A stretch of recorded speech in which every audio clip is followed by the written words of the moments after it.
শুভ সকাল সবাইকে। ডায়মন্ড হারবার মহিলা বিশ্ববিদ্যালয়ের ইতিহাস বিভাগের আয়োজনে যে online research scholars lecture series শুরু হয়েছে তার আজকে চতুর্থ পর্ব, তৃতীয় দিন চতুর্থ পর্ব। আজ বেলা 4টেতেও আরেকটি লেকচার রয়েছে মন্দিরা সরকারের। সবাইকে আবার স্বাগত জানাই।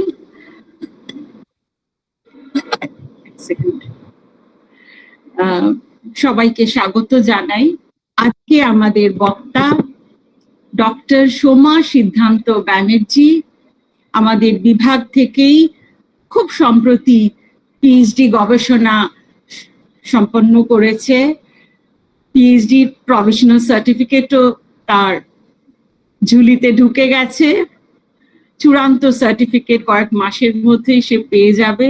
অসাধারণ গবেষণা করেছে সোমা কিন্তু বেশ সিনিয়র একজন অধ্যাপক। উনি ফকিরচাঁদ কলেজের বিএড বিভাগের সহযোগী অধ্যাপক। স্কুলের পড়াশোনা ওনার মুর্শিদাবাদের প্রান্তিক মফস্বল শহর জঙ্গিপুরে। বিশ্বভারতী বিশ্ববিদ্যালয় থেকে ইতিহাসে স্নাতক ও স্নাতকোত্তর। বিএড এবং এমএড করেছেন কলকাতা বিশ্ববিদ্যালয় থেকে। গবেষণা করেছেন আমাদের বিশ্ববিদ্যালয় থেকে। গবেষণার বিষয় হলো বিংশ শতকের প্রথমার্ধে সমাজ ও রাজনীতি সচেতন বাঙালি মুসলিম মহিলা, বিশেষ করে শামসুন নাহার মাহমুদ এবং বেগম সুফিয়া কামাল। তার শিক্ষকতার শুরু শান্তিনিকেতনে। গত 26 বছর অধ্যাপনা করছেন ডায়মন্ড হারবার ফকিরচাঁদ কলেজে।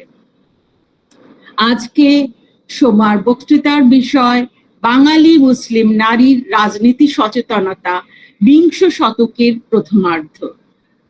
আর একদমই দেরি না করে আমরা ওনাকে আমন্ত্রণ জানাচ্ছি বক্তৃতা শুরু করতে। সোমা, তুমি তোমার বক্তব্য শুরু করো। এখন 11টা 35 বাজে। তুমি 1 ঘন্টা 15 মিনিট মতো নিতে পারো এবং তারপরে প্রতিদিনের মতোই বেশ জোরদার আলোচনা চলবে আশা করছি। আমি হয়তো দুপুর 1টার পর অতটা সক্রিয় থাকতে পারবো না, কিন্তু আলোচনা চলো। হ্যাঁ, আমি উপস্থিত হয়তো থাকবো, কিন্তু মানে সক্রিয়ভাবে আলোচনায় অংশগ্রহণ করতে পারবো না, একটা অন্য জরুরি কাজ পড়ে গেছে। কিন্তু আলোচনা যতক্ষণ চাও তোমরা চালিয়ে যাও, কোনো বাধা নেই। এই মিটিংটার কোনো টাইম শিডিউল নেই। 2 ঘন্টার জায়গায় 3 ঘন্টাও হতে পারে। তবে আমাদের মনে রাখতে হবে 4টে থেকে আবার মন্দিরা সরকারের লেকচার। তার আগে 1 ঘন্টা আমাদের একটু বিশ্রাম তো নিতেই হবে। আমাদের ছাত্রীদেরও বিশ্রাম দিতে হবে এবং মোবাইল রিচার্জ ইত্যাদি ইত্যাদি যে বিষয়গুলো থাকেই সেগুলোও করে নিতে হবে। তো আলোচনা চলুক। আমাদের মনে হয় আজকে বেশ আলোচনাটা জমবে। তো সোমা, তুমি তোমার বক্তব্য শুরু করো। আচ্ছা, ধন্যবাদ অপর্ণাদি। শোনা যাচ্ছে আমার কথা? হ্যাঁ, শোনা যাচ্ছে, একদম পরিষ্কার। আচ্ছা আচ্ছা, সকলকে আমার শুভেচ্ছা ভালোবাসা জানাই। শুভ প্রহর বোধহয় বলা উচিত। যাই হোক, আমি দ্রুত আমার আলোচনায় যাচ্ছি। আজকে আমার আলোচনার যেটা বিষয় সেটা অপর্ণাদি বলেই দিলেন। বিংশ শতকের প্রথমার্ধে রাজনীতি সচেতন বাঙালি মুসলিম মহিলা। এখন বিষয়টা এতটাই বিস্তৃত একটা বিষয় যে আমি জানি না, আমি মানে খুব সংকোচ বোধ করছি যে এই সময়ের মধ্যে এইভাবে বিষয়টার প্রতি যথেষ্ট জাস্টিস করা যাবে কিনা। অনেক কিছুই হয়তো অতি সংক্ষেপে সেরে ফেলতে হবে, শুধু নামটুকু হয়তো উল্লেখ করতে হবে, কিন্তু আমি চেষ্টা করছি যতটা বলা যায়। আমরা জানি যে শিক্ষা আর সচেতনতা এই দুয়ের সম্পর্ক অত্যন্ত ঘনিষ্ঠ।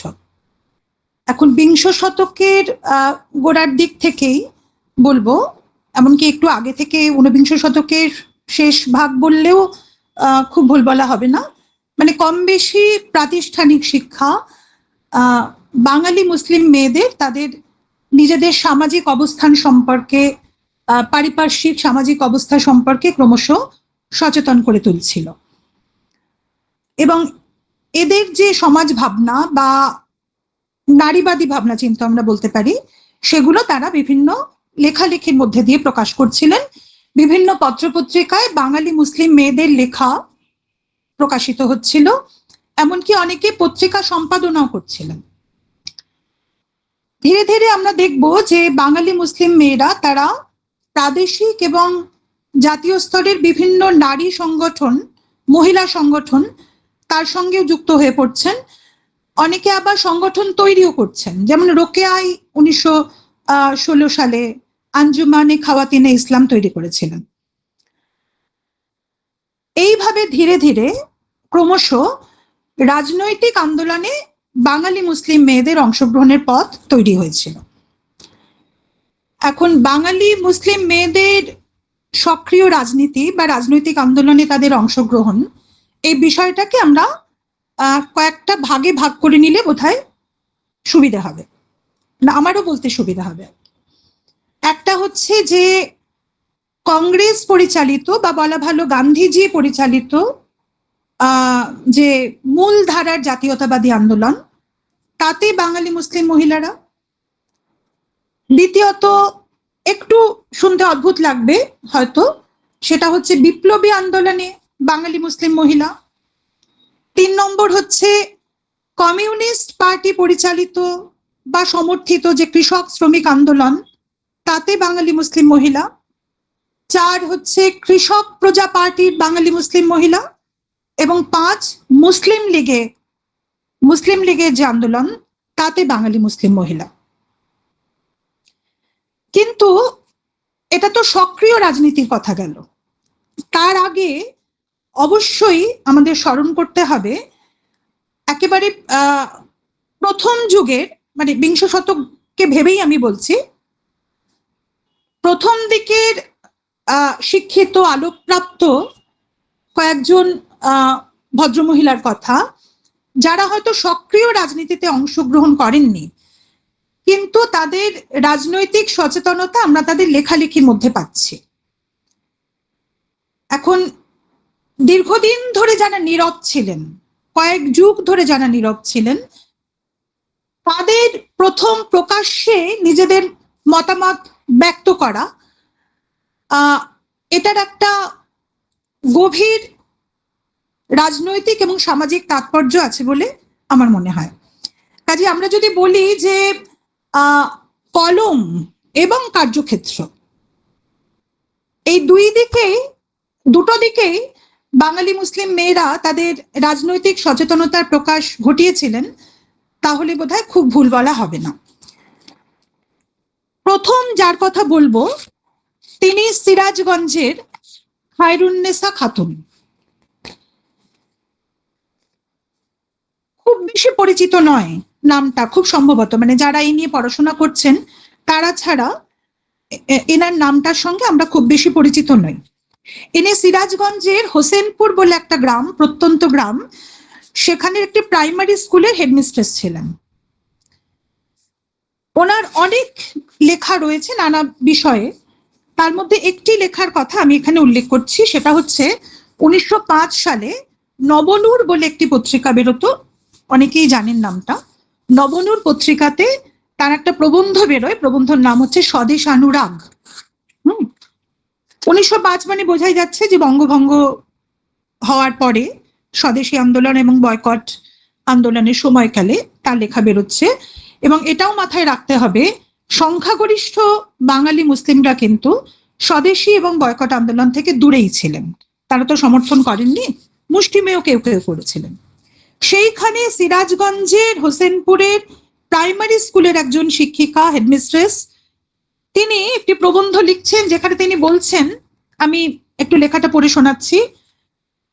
ভগ্নীগণ আইসো, আমরা প্রতিজ্ঞাবদ্ধ হইয়া বিদেশি শাড়ি পরিত্যাগ করি, বিলাতি বডিজ, সেমিজ ও মোজা ইত্যাদি ঘৃণার চোখে দেখি, ল্যাভেন্ডারের পরিবর্তে আতর ও গোলাপ ব্যবহার করতে শিখি, ইত্যাদি ইত্যাদি। বলছেন, ইহা ব্যবহারে আমাদের দেশের টাকা দেশেই থাকিয়া যাইবে, স্বদেশী শিল্পকার্যে প্রচুর উন্নতি হইবে এবং গরিব তন্তুবায় ও শ্রমজীবীরা খাটিয়া দুইটা সাকন্যে সংস্থান করিয়া লইতে পারিবে। এখন এই ধরনের কথা এরকম একজন মহিলার মুখে মানে সেই সময় অন্ততপক্ষে যথেষ্ট তাৎপর্যপূর্ণ। তিনি মায়েদেরকে তিনি উদ্দেশ্য করছেন, যাদের উদ্দেশ্যে লিখছেন তারা কিন্তু মুসলিম মহিলা, তাদের উদ্দেশ্য করেই তিনি বিশেষভাবে বলছেন কৌটোর দুধের বদলে দেশি গরুর দুধ ব্যবহার করুন ইত্যাদি, রিফাইন্ড চিনির বদলে গুড় চিনি খান। এখন এই যে খায়রুন্নেসা খাতুন, ইনি বোঝাই যাচ্ছে যে কংগ্রেসি আন্দোলনের প্রতি অনুরক্ত ছিলেন। তিনি সিরাজগঞ্জে কংগ্রেসের মিছিলেও হেঁটেছেন, যে কারণে নিজের সম্প্রদায়ের কাছে তিনি হয়তো খানিকটা অবহেলিত। কিন্তু আমাদের যে মূল ধারার যে ইতিহাস, কংগ্রেসের যে ইতিহাস, সেখানে আমরা কোথাও খায়রুন্নেসা খাতুনের মতো মহিলাদের কথা পাচ্ছি কি, সেটা আমাদের একটু ভাবতে হবে। এবং এমনকি তার বিস্তারিত পরিচয় পর্যন্ত আমরা জানি না। খুব কম জায়গাতেই তার উল্লেখ কিন্তু রয়েছে। এরপরে আমাদের রোকেয়ার কথায় তো আসতেই হবে। রোকেয়ার জীবদ্দশাতেই কিন্তু অনেক গুরুত্বপূর্ণ ঘটনা, রাজনৈতিক ঘটনা ঘটে গেছে। বঙ্গভঙ্গ হয়েছে, বঙ্গভঙ্গ রদ হয়েছে, মুসলিম লীগের প্রতিষ্ঠা হয়েছে। কিন্তু এইসব নিয়ে বাংলার রাজনীতিতে যে উত্তপ্ত বিতর্কের যে আবহ, তাতে রোকেয়ার খুব বেশি আগ্রহ ছিল এরকম মনে হয় না। বরং বলবো যে কংগ্রেসের যে মূল ধারার জাতীয়তাবাদী আন্দোলন, যাতে কংগ্রেস নেতৃত্ব দিচ্ছিল, তার প্রতি তার খানিকটা ঝোঁক ছিল। তার একটা লেখার কথা তো মোটামুটি সর্বজনবিদিত, যে তিনি সুগৃহিণী বলে যে প্রবন্ধটা, সেটাই লিখেছিলেন যে আমরা সবার আগে ভারতবাসী, তারপর মুসলমান, শিখ ইত্যাদি ইত্যাদি। এটার কথা আমরা সবাই জানি। অন্য লেখাগুলোর কথা কিন্তু আমরা খুব বেশি জানি না। যেমন বিপ্লবী কানাইলাল, তিনি যখন মৃত্যুদণ্ডে দণ্ডিত হন, তার প্রশংসা করে একটি কবিতা লিখেছিলেন রোকেয়া, যেটার নাম হচ্ছে নিরুপম বীর, যেখানে তিনি লিখছেন, এ মর জগতে কানাইয়ের তুল কে আছে কোথায় আর, শ্যামের গরিমা অতুল অতুল তুলনা নাই যে তার। আরেকটি প্রবন্ধ নিরীহ বাঙালি, সেখানে তিনি বাঙালির কর্মবিমুখতা, তাদের আলস্য, এসবগুলোর প্রতি তার যে একটা স্বাভাবিক তীক্ষ্ণ বিদ্রুপ, যেটা তার লেখায় ছিল, যার জন্য তিনি ভীষণভাবে যেটার জন্য রোকেয়াকে আমরা আলাদাভাবে মনে রাখি। অত বলিষ্ঠ কলম তো সেই সময় কন্টেম্পোরারি যারা হিন্দু বা ব্রাহ্ম লেখিকা, তাদের মধ্যেও আমরা পাই না। তো নিরীহ বাঙালি প্রবন্ধে তিনি কিন্তু তীব্র শ্লেষের সঙ্গে বাঙালির এই যে আলস্য, সেটাকে আক্রমণ করেছেন। আপিল বলে একটি কবিতা আছে রোকেয়ার, যেখানে তিনি এই যে রাজা, রায় বাহাদুর, এই সমস্ত খেতাব ইত্যাদির প্রতি যে বাঙালির আকর্ষণ, বা এগুলোর জন্য তারা যে ইংরেজ সরকারের পদলেহন করতে আর কি আগ্রহী বা প্রস্তুত, সেই বিষয়টাকেও তিনি বিদ্রুপ করেছেন আপিল বলে একটি কবিতায়। তার দুটি রূপক ধর্মী রচনা আছে, একটা মুক্তিফল আর একটা হচ্ছে জ্ঞানফল, যেখানে তিনি সেই সময়কার কংগ্রেসি রাজনীতির যে গতি প্রকৃতি, সেটাকে রূপকের মাধ্যমে তুলে ধরেছেন। রোকেয়াও কিন্তু স্বদেশী শিল্পের পুনরুজ্জীবনের কথা বলেছিলেন এনডি শিল্প বলে একটি প্রবন্ধে। তো কাজে বোঝাই যাচ্ছে যে সক্রিয় রাজনীতিতে না থাকলেও এই সমস্ত মহিলারা, এরা কিন্তু ভীষণভাবে রাজনীতি সচেতন ছিলেন। আরেকজনের কথা বলি, সবার নাম করা তো সম্ভব হবে না, সোফিয়া খাতুন বিএ, তার নামের সঙ্গে সোফিয়া খাতুনের সঙ্গে বিএ কথাটা যুক্ত থাকতো। তিনি গ্র্যাজুয়েট ছিলেন, তিনি নিজেই এইভাবেই লিখেছেন। কিন্তু অনেকেই বলেন যে এটা আসলে তার ছদ্মনাম, তার এই নামটা ব্যবহার করে অন্য কেউ লিখতেন। যাই হোক, সেগুলো খুব ডিটেলে বলার তো অবকাশ নেই। তার মতো এত সেকুলার বক্তব্য, এত সেকুলার কথাবার্তা সে যুগে আর কেউ অন্য সম্প্রদায়েরও কোনো মহিলা বলতে পেরেছেন কিনা সন্দেহ। তিনি রোকেয়ার কিছুটা পরে পরের জন্মেছিলেন, বছর দশেকের ছোট ছিলেন। তিনি বলছেন, আমি একটা জায়গা থেকে কোট করছি, তিনি বলছেন,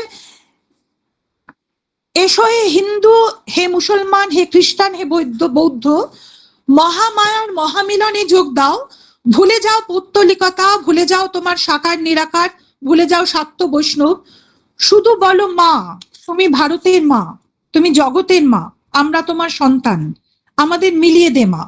মানে আমরা নজরুলের লেখার মধ্যে যে অসাম্প্রদায়িক স্বাদেশিকতার আবেগ এবং উচ্ছ্বাস লক্ষ্য করি, এই ভদ্রমহিলা সোফিয়া খাতুন তার লেখার মধ্যে আমরা একই জিনিস দেখতে পাচ্ছি।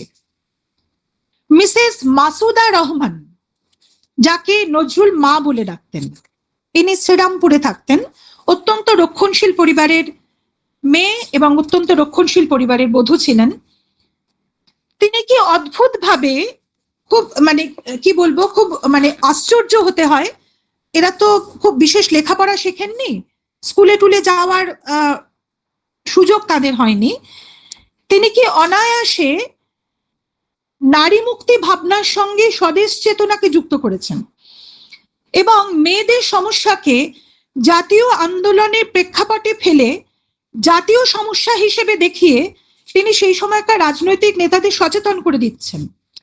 লিখছেন, ওগো কর্মী, মাতৃজাতির দিকে তাকাও একবার, যুবক ও বালকবৃন্দকে দেশের ভবিষ্যৎ দেশপ্রেমিক কর্মবীর হিসেবে গড়তে তোমরা তো লেগে পড়েছো, ঠিক আছে, সে বেশ, কিন্তু তোমাদের মায়েদের, মেয়েদের, বোনেদের, সহধর্মিনীদের ত্যাগী জননী হওয়ার উপযুক্ত করে তৈরি করছো কি? শিয়াল কাঁটার গাছে কি গোলাপ ফোটাতে চাও? হ্যাঁ, সুবর্ণ দেউল তুলবে স্থান কই? মানে মেয়েদের তো তৈরি করছো না তোমরা। মেয়েরা যদি প্রস্তুত না থাকে তাহলে এই যে স্বাধীনতার কথা হচ্ছে, স্বরাজের কথা হচ্ছে, সেই স্বরাজ কি আমরা রক্ষা করতে পারবো সেভাবে?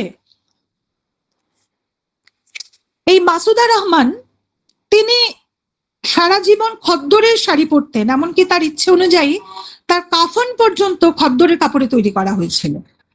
অথচ এই ধরনের মহিলাদের কথা, তাদের এই সমস্ত লেখালেখির কথা কিন্তু আমরা খুব বেশি চর্চা করি না। আমি দ্রুত এগিয়ে যাচ্ছি, আমি চলে আসছি এরপরে যারা সরাসরি রাজনৈতিক আন্দোলনে অংশ নিয়েছিলেন, মানে শুধু লেখালেখি করেননি, তাদের কথাই আসছি। এবং প্রথমে যা বললাম যে কংগ্রেসী আন্দোলনে কারা ছিলেন, এখন বলতে হবে সবাই কিন্তু কংগ্রেসী আন্দোলনে শেষ পর্যন্ত ছিলেন না, অনেকেই পরবর্তীকালে বামপন্থী আন্দোলন অথবা মুসলিম লীগের আন্দোলনের দিকে ঝুঁকে পড়েছিলেন।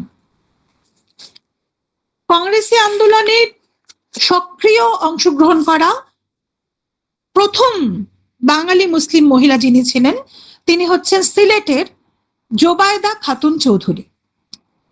জোবায়দা খাতুন চৌধুরী, তিনি অত্যন্ত সম্ভ্রান্ত শিক্ষিত বাড়ির মেয়ে ছিলেন, ঠিক আছে। ওই অসহযোগ আন্দোলনের সময়, যে সময় কংগ্রেস এবং খিলাফতের একটা সমঝোতা, মানে খিলাফত আন্দোলন এবং অসহযোগ আন্দোলন দুই মানে সংযুক্ত করা হয়েছে একটা রাজনৈতিক কৌশল হিসেবে, এবং সাময়িকভাবে হলেও হিন্দু মুসলিম সবাই একই পতাকা তলে সমবেত হয়েছেন।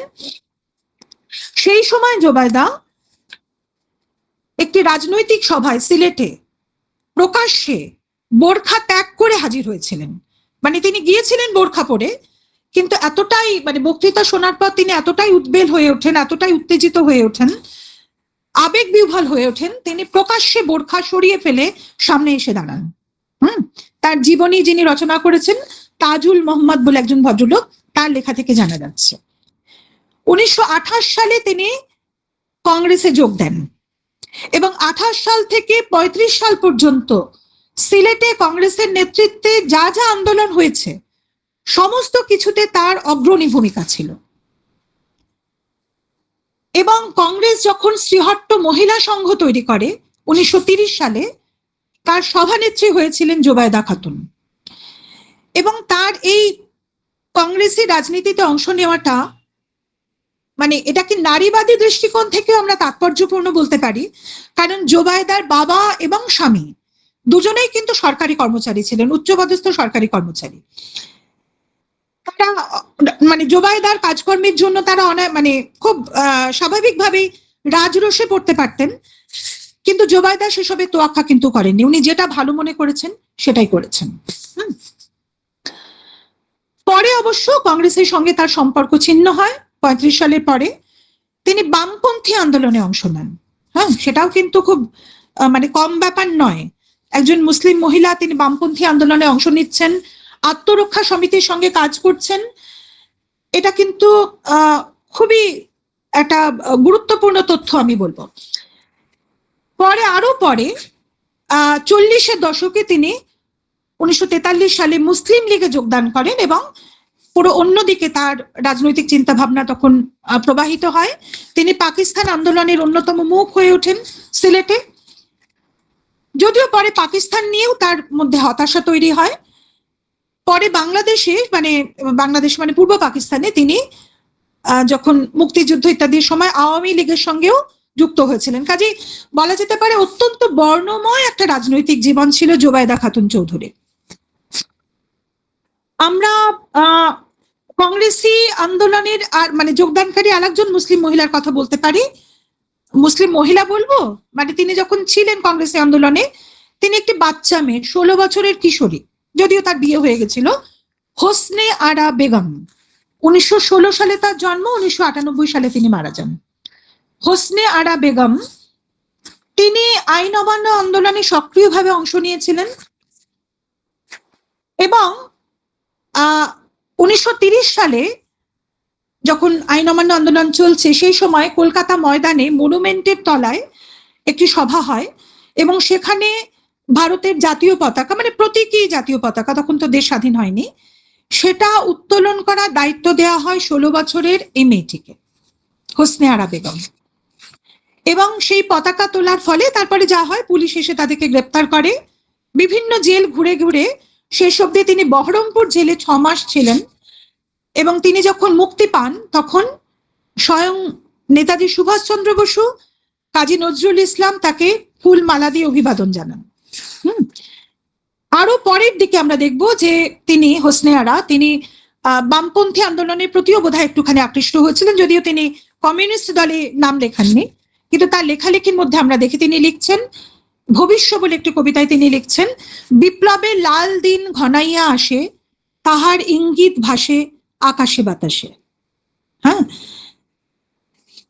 ফুলবাহার বিবি, ইনিও আইন অমান্য আন্দোলনে অংশ নেওয়া একজন মুসলিম মহিলা, প্রত্যন্ত গ্রামাঞ্চলের, যিনি 6 মাস সশ্রম কারাদণ্ড ভোগ করেছিলেন আন্দোলনে অংশ নেওয়ার জন্য। দৌলতুন্নেসা খাতুন, তিনি গাইবান্ধার মানুষ ছিলেন। গাইবান্ধায় যে আইন অমান্য আন্দোলন সংগঠিত হয়েছিল, যার সঙ্গে মহামায়া ভট্টাচার্যের মতো মহিলারা যুক্ত ছিলেন, সেখানে দৌলতুন্নেসা খাতুন তিনিও কিন্তু যুক্ত ছিলেন। এবং তখন তার 14 বছর বয়স, যদিও তার বিয়েও হয়ে গেছে, তখন মাত্র 14 বছরের একটি বালিকা, তিনি মানে ঘোর পর্দানুসীন বাড়ির মেয়ে, তিনি বিভিন্ন জায়গাতে বিভিন্ন সভায় বক্তৃতা দিয়ে বেড়াচ্ছেন এবং তার বক্তৃতা শোনার জন্য দলে দলে লোক সেখানে উপস্থিত হচ্ছে। তো এই ঘটনাগুলো কিন্তু আরো জানা উচিত আমাদের, আরো বেশি কিন্তু এগুলো সামনে আসা উচিত। দৌলতুন্নেসাও কিন্তু জেল খেটেছিলেন আইন অমান্য আন্দোলনে অংশ নেওয়ার জন্য এবং যথারীতি পরবর্তীকালে বামপন্থী রাজনীতির দ্বারাও তিনি প্রভাবিত হয়েছেন। ভারত ছাড়ো আন্দোলনে আমরা 2জন মুসলিম মেয়ের অংশগ্রহণের কথা পাচ্ছি, রাজিয়া খাতুন, হালিমা খাতুন। হ্যাঁ, ময়মনসিংহের। এ তো গেল কংগ্রেসি আন্দোলন। আমি সবার কথা বলতে পারছি না, যেহেতু সময় খুব বেশি হয়তো হাতে নেই, সেই কারণে আমরা এর পরে যাচ্ছি বিপ্লবী আন্দোলনে অংশ নেওয়া মুসলিম মেয়েদের কথা। বিশেষ করে একজনের কথা বলবো, তার নাম হচ্ছে রাহিলা খাতুন। বিপ্লবী আন্দোলনের ব্যাপারটা আমরা জানি যে যখন বিশেষ করে বঙ্গভঙ্গের পরে যখন স্বদেশী বয়কট আন্দোলন, তখন তার একটা ধারা বিপ্লবী আন্দোলনের দিকেও গেছিল। এবং মনে রাখতে হবে, বিপ্লবী আন্দোলনে কিন্তু হিন্দুত্ববাদের একটা ছোঁয়া তো অবশ্যই ছিল। মানে হিন্দু পুনরুজ্জীবনবাদ যদি আমরা বলি, তার একটা খুব স্পষ্ট সুস্পষ্ট একটা আমরা দেখতে পাই এর মধ্যে, তোমার বিপ্লবী আন্দোলনের মধ্যে। তো সেই সময় রাহিলা খাতুন বলে একটি মেয়ে, মুর্শিদাবাদে বেলডাঙ্গার কাছে তার বাড়ি ছিল। ইনি কিন্তু শিক্ষিত নন, কোনো সম্ভ্রান্ত পরিবারের মেয়েও নন। তার স্বামী খলিল খান তিনি বালির ব্যবসা করতেন। বালির ব্যবসা করতে গিয়ে কোনোভাবে তিনি কলকাতায় বিপ্লবী আন্দোলন মানে বিপ্লবীদের সংস্পর্শে আসেন। অনুশীলন সমিতির সঙ্গে তার একটা যোগ স্থাপিত হয়। তো সেই রাহিলা খাতুন তিনি, তার স্বামী এবং তার সঙ্গে তিনিও তখন কিন্তু অনুশীলন সমিতিরও কি বলবো যে বিপ্লবী আন্দোলনেও ভাটা পড়েছে বলা যেতে পারে। তার কারণ তখন মানে বিপ্লবী আন্দোলনে সেই স্বর্ণযুগ নয়, স্বর্ণযুগ বলা কথাটা, শব্দটা উচ্চারণ করা কতটা সঠিক জানি না, যাই হোক বিপ্লবী আন্দোলনে তখন অনেকটাই ভাটা পড়েছে। সেই সময় রাহিলা খাতুন এবং তার স্বামী তারা মুর্শিদাবাদের বেলডাঙ্গার কাছে একটা জায়গা, তার নাম হচ্ছে সারমাস্তপুর। সেই সারমাস্তপুরে তারা অনুশীলন সমিতির একটা শাখা কেন্দ্র স্থাপন করেন এবং বিপ্লবী কর্মকাণ্ডে মেয়েরা যে ভূমিকা সাধারণভাবে পালন করতেন, সাধারণ মেয়েরা, যে বিপ্লবীদের আশ্রয় দেওয়া, তাদের মানে গোপন খবর এদিক ওদিক পৌঁছে দেওয়া, খাবার পাঠিয়ে দেওয়া, তাদের লুকোতে সাহায্য করা বা পালিয়ে যেতে সাহায্য করা, রাহিলা এই কাজগুলো করতেন। এবং তার সঙ্গে আরো কিছু মুসলিম মেয়ে ছিলেন, রহিমা বেওয়া, সুলেমানি বেওয়া। হ্যাঁ, এদের পরিচয় পাওয়ার আর কোনো সম্ভাবনাই নেই। তারা এতটাই বিস্মৃতির অন্তরালে চলে গেছেন। অন্তত নামটুকু আমরা জানি যে 30-এর দশকে মুর্শিদাবাদে প্রত্যন্ত গ্রামাঞ্চলে রাহিলা খাতুন, সুলেমানি বেওয়া, রহিমা বেওয়ার মতো মুসলিম মেয়েরা তারা বিপ্লবীদের সাহায্য করেছেন, শুধু নয় তারা বিপ্লবী সংগঠনে শাখা সংগঠন তৈরি করেছেন। হ্যাঁ, মানে যে সময় রীতিমতো সাম্প্রদায়িক রাজনীতি শুরু হয়ে গেছে, সাম্প্রদায়িক ভেদাভেদ তৈরি হয়ে গেছে, রাজনৈতিক পরিবেশ যথেষ্ট দূষিত আমরা বলতে পারি ভারতবর্ষের, বাংলার, সেই সময় মুর্শিদাবাদে প্রান্তিক অঞ্চলের একজন মুসলিম মহিলার দেশপ্রেম এবং বিপ্লবী কার্যকলাপ, সেটা কিন্তু অবশ্যই আমাদের বিস্ময় উদ্রেক করে। এবং কংগ্রেসি আন্দোলনে বললাম বয়মন সিং এর রাজিয়া খাতুন এবং হালিমা খাতুনের কথা, এরাও কিন্তু পরের দিকে বিপ্লবী আন্দোলনে যোগ দিয়েছিলেন। আমরা এরপরে যাচ্ছি কমিউনিস্ট পার্টি পরিচালিত বা সমর্থিত গণ আন্দোলনে মুসলিম মহিলাদের কথায়। 30-এর দশকে যখন কংগ্রেস সেভাবে জনগণের যে প্রত্যাশা পূরণে সমর্থ হচ্ছে না, তাদের আপোষমুখিতা, তাদের কি বলবো যে সমঝোতা করে নেওয়ার যে মানসিকতা, সেটা অনেকেরই পছন্দ হচ্ছিল না। এবং বিপ্লবী আন্দোলনেও একটা ভাটা পড়েছিল। সেই সময় রাশিয়ার যে কমিউনিস্ট চিন্তা ভাবনা ইত্যাদি, সেটা বাংলায়, ভারতবর্ষ এবং বাংলায় এসে পৌঁছেছিল। সেই সময় প্রচুর বাঙালি মেয়ে, তারা অধিকাংশই হিন্দু, তারা কমিউনিস্ট আন্দোলনে যোগ দিয়েছিলেন। তো এই সময় আমরা দেখছি যে কলকাতার এবং ঢাকার সম্ভ্রান্ত পরিবারের কয়েকজন মুসলিম মহিলা যারা শিক্ষিত সম্ভ্রান্ত, তারা সরাসরি কমিউনিস্ট পার্টিতে নাম লেখাচ্ছেন এবং কমিউনিস্ট পার্টি সমর্থিত আন্দোলনে তারা যোগদান করছেন। এদের মধ্যে একজন হচ্ছেন রোকেয়া রহমান, যিনি, যার নামটা সবার আগে আসা উচিত, তার নামটা আমি পরে করছি।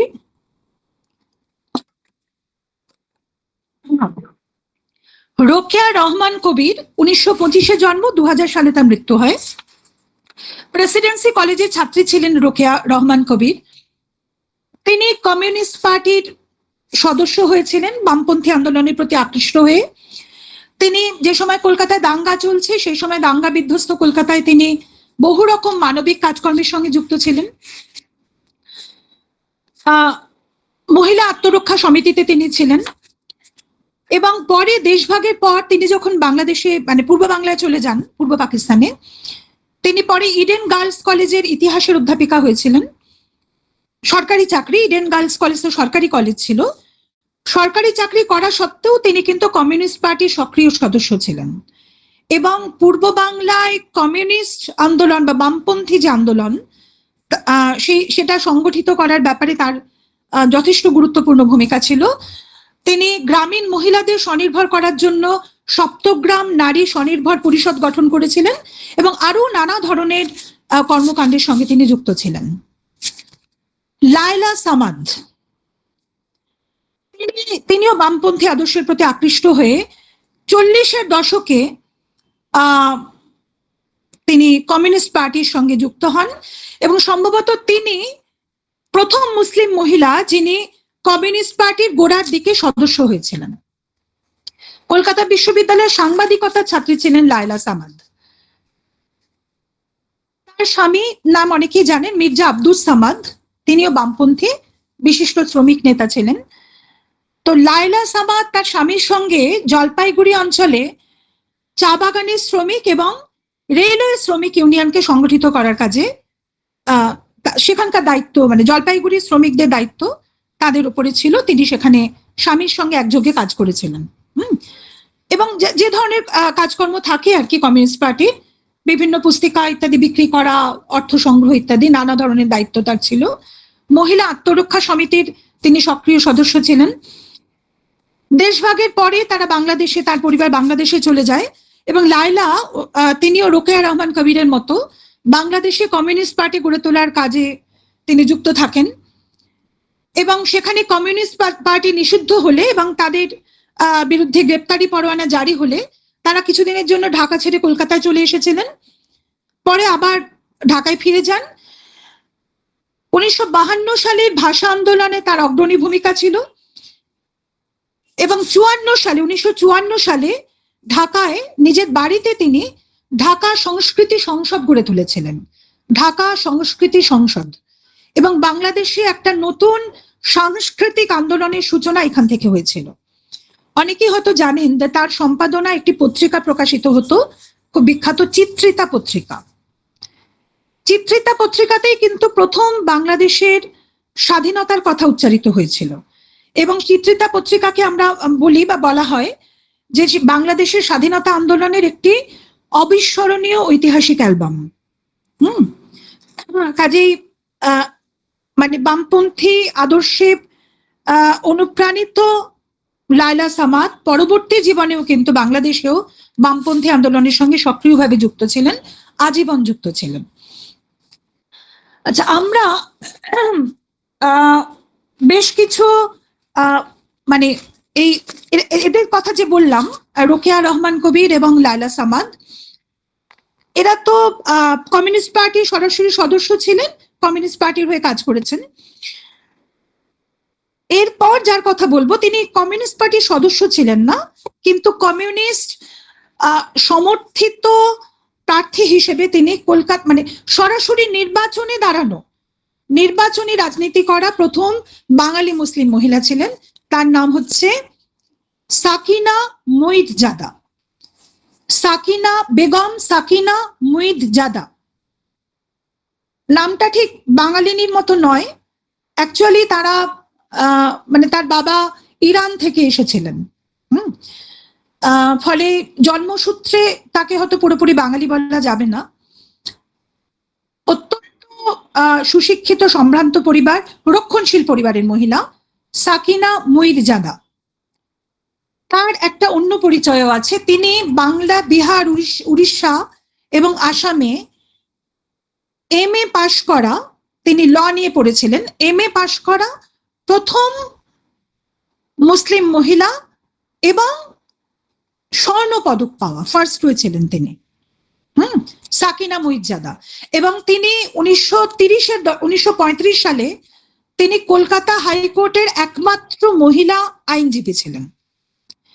এইরকম একজন অত্যন্ত সুশিক্ষিত সম্ভ্রান্ত মহিলা, তিনি নির্দল প্রার্থী হিসেবে 40-এর দশকে কমিউনিস্ট পার্টির সমর্থনে জিতলেন তিনি কলকাতা কর্পোরেশনের কাউন্সিলর নির্বাচিত হলেন এবং কাউন্সিলর হওয়ার পর তিনি কলকাতা কর্পোরেশনের, মানে খুব অদ্ভুত লাগবে শুনতে, যারা জমাদার, যাদের চলতি কথায় তখন ধাঙর বলা হতো, হ্যাঁ, মানে গ্রুপ ডি বলবো নাকি তারও পরে বলবো জানি না, মানে তারও নিচু স্তরের কর্মী বলবো কিনা জানি না। তো এই জমাদারদের সঙ্গে কিভাবে, মানে তিনি জমাদার আন্দোলনের সঙ্গে, ধাঙর আন্দোলনের সঙ্গে জড়িয়ে পড়লেন। 40-এর দশকে এই কলকাতা কর্পোরেশনের ধাঙররা বা জমাদাররা তারা বিভিন্ন দাবি দাওয়া নিয়ে আন্দোলন করছিল। তাদের মাইনেপত্র খুব কম ছিল, ছুটির দিন বলে কিছু ছিল না, চাকরির সুযোগ সুবিধা খুবই কম ছিল। বিভিন্ন দাবি দাওয়াতে তারা আন্দোলন করেছিলেন এবং তাদের নেতৃত্ব দিতে এগিয়ে এলেন এই সম্ভ্রান্ত মুসলিম পরিবারের এই মহিলা সাকিনা মুইরজাদা, যেটা খুবই আশ্চর্য ব্যাপার।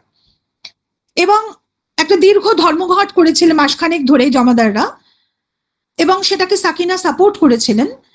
এবং এই যখন ভেঙে গেল, এই ধর্মঘট যখন উঠে গেল ইত্যাদি, তারপরে জমাদারদের যে ইউনিয়ন হলো, শ্রমিক ইউনিয়ন, সেখানে সাকিনা মুইরজাদা তিনি সভানেত্রী হলেন এবং তার মিডলটন রোডে যে বাংলো বাড়ি, সেটা এই জমাদার ইউনিয়নের অফিস। এবং সাকিনা অনায়াসে এই সমস্ত ধাঙরদের বাড়ি, মানে বস্তিতে তিনি রেগুলার যাতায়াত করতেন, তাদের সঙ্গে প্রতিনিয়ত তিনি যোগাযোগ রাখতেন। তার নামই হয়ে গেছিল ধাঙর রানী। এবং এই সমস্ত কাজের জন্য তার স্বামী, তিনি আইসিএস ছিলেন, তার সঙ্গে সাকিনার বিবাহ বিচ্ছেদ পর্যন্ত হয়ে গেছিল। যদিও শেষ দিকে তিনি ভারতবর্ষ ছেড়ে চলে গেছিলেন, সম্ভবত ইরানেই তার শেষ জীবন কাটে। এখন এইরকম একজন মহিলা, সুশিক্ষিত সম্ভ্রান্ত পরিবারে, তিনি তার সুরক্ষিত ঘেরাটোপের মধ্যে থেকে বেরিয়ে অন্তজ শ্রেণীর সঙ্গে অনায়াসে মিশে যাচ্ছেন, তাদের সঙ্গে আন্দোলন করছেন, তাদের নেতৃত্ব দিচ্ছেন। ইতিহাসে কিন্তু এরকম ঘটনা বিরল।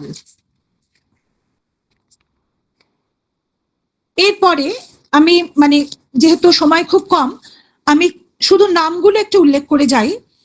যে কমিউনিস্ট আন্দোলনের, মানে এই যে কমিউনিস্ট সমর্থিত যে আন্দোলন, কৃষক শ্রমিক আন্দোলন, সেখানে আমরা হিন্দু মেয়েদের পাশাপাশি, উপজাতীয় মহিলাদের পাশাপাশি অনেক মুসলিম মেয়ের নামও কিন্তু পাচ্ছি, কিন্তু আমাদের দুর্ভাগ্য যে তাদের সম্পর্কে আর বিস্তারিত জানার খুব একটা উপায় নেই। যেমন ট্রেড ইউনিয়ন আন্দোলনের সঙ্গে যুক্ত ছিলেন দুখমন বিবি, গুলবাহার বিবি নামে কলকাতার দুজন মহিলা। সবসময় পার্টি কর্মী ছিলেন বর্ধমানের মাকসুদা বেগম। কলকাতায় ছিলেন রাবেয়া খাতুন, নাজিমুন্নেসা আহমেদ, যাকে নান্নি বলে ডাকা হতো। তেভাগা আন্দোলন, বিপিকেএস যেটা করেছিল, কমিউনিস্ট সমর্থিত আন্দোলন, তেভাগা আন্দোলন, সেখানে দিনাজপুরে আমরা পাচ্ছি সাবেরা খাতুন, মনসুরা খাতুনের নাম। রংপুরের তেভাগা আন্দোলনে আমরা বেগম কাইয়ুমের কথা জানতে পাচ্ছি। 24 পরগনায় জানিলা বেগম, নূরজাহান বিবি, জয়বান বিবি, এদের কথা। মহিলা আত্মরক্ষা সমিতিতে আমি আগেই বলেছি সাকিনা মুইরজাদা, নাজিমুন্নেসা আহমেদ, এদের মতো মহিলারা তো ছিলেনই। 42-এর খাদ্য আন্দোলনেও আমরা মুসলিম মহিলাদের অংশগ্রহণের কথা পাচ্ছি। মনে রাখতে হবে, মানে যে সময় এরা কমিউনিস্ট বা কমিউনিস্ট সমর্থিত আন্দোলনে, কৃষক শ্রমিক আন্দোলনে যোগ দিচ্ছেন, তখন কিন্তু মুসলিম লীগের রাজনীতি বা কংগ্রেস মুসলিম লীগ বিরোধ, হিন্দু মুসলিমের সাম্প্রদায়িক বিভেদ কিন্তু তুঙ্গে উঠেছে বাংলাদেশে। এবং কমিউনিস্ট মুসলিম লীগ কিন্তু তেভাগা আন্দোলনের বিরোধী। আমরা জানি ইলা মিত্রর সঙ্গে কি করা হয়েছিল না চলে। তো সেই যুগে গ্রামের অশিক্ষিত মুসলিম মেয়েরা, তারা হিন্দু এবং উপজাতীয় মহিলাদের সঙ্গে একযোগে তেভাগা আন্দোলনে যোগ দিচ্ছেন। তার মানে ধর্মীয় পরিচয়টাই কিন্তু সব ক্ষেত্রে মানে সেটাই প্রধান ছিল না বা প্রধান হয়ে ওঠেনি। সেই আকালেও কিন্তু তারা স্বপ্ন দেখেছেন। যদিও এদের সম্পর্কে বিস্তারিত খুব বেশি জানা যায় না, খুব সামান্যই আমরা জানতে পারি। এরপরে আমি চলে যাচ্ছি কৃষক প্রজা পার্টির আন্দোলনে যে সমস্ত মুসলিম মহিলারা ছিলেন তাদের কথায়। কৃষক প্রজা পার্টিতে আমরা জানি যে ফজলুল হক তিনি কৃষক প্রজা পার্টি তৈরি করেছিলেন। সেখানে কৃষক প্রজা পার্টির তে যোগ দিয়ে এবং তারপরে নির্বাচনী রাজনীতিতে যোগ দিয়ে বিধায়ক হয়ে এসেছিলেন, এমএলএ হয়েছিলেন বেগম হাসিনা মুর্শিদ। বেগম হাসিনা মুর্শিদ তার সময়কালটা হচ্ছে 1903 থেকে 63।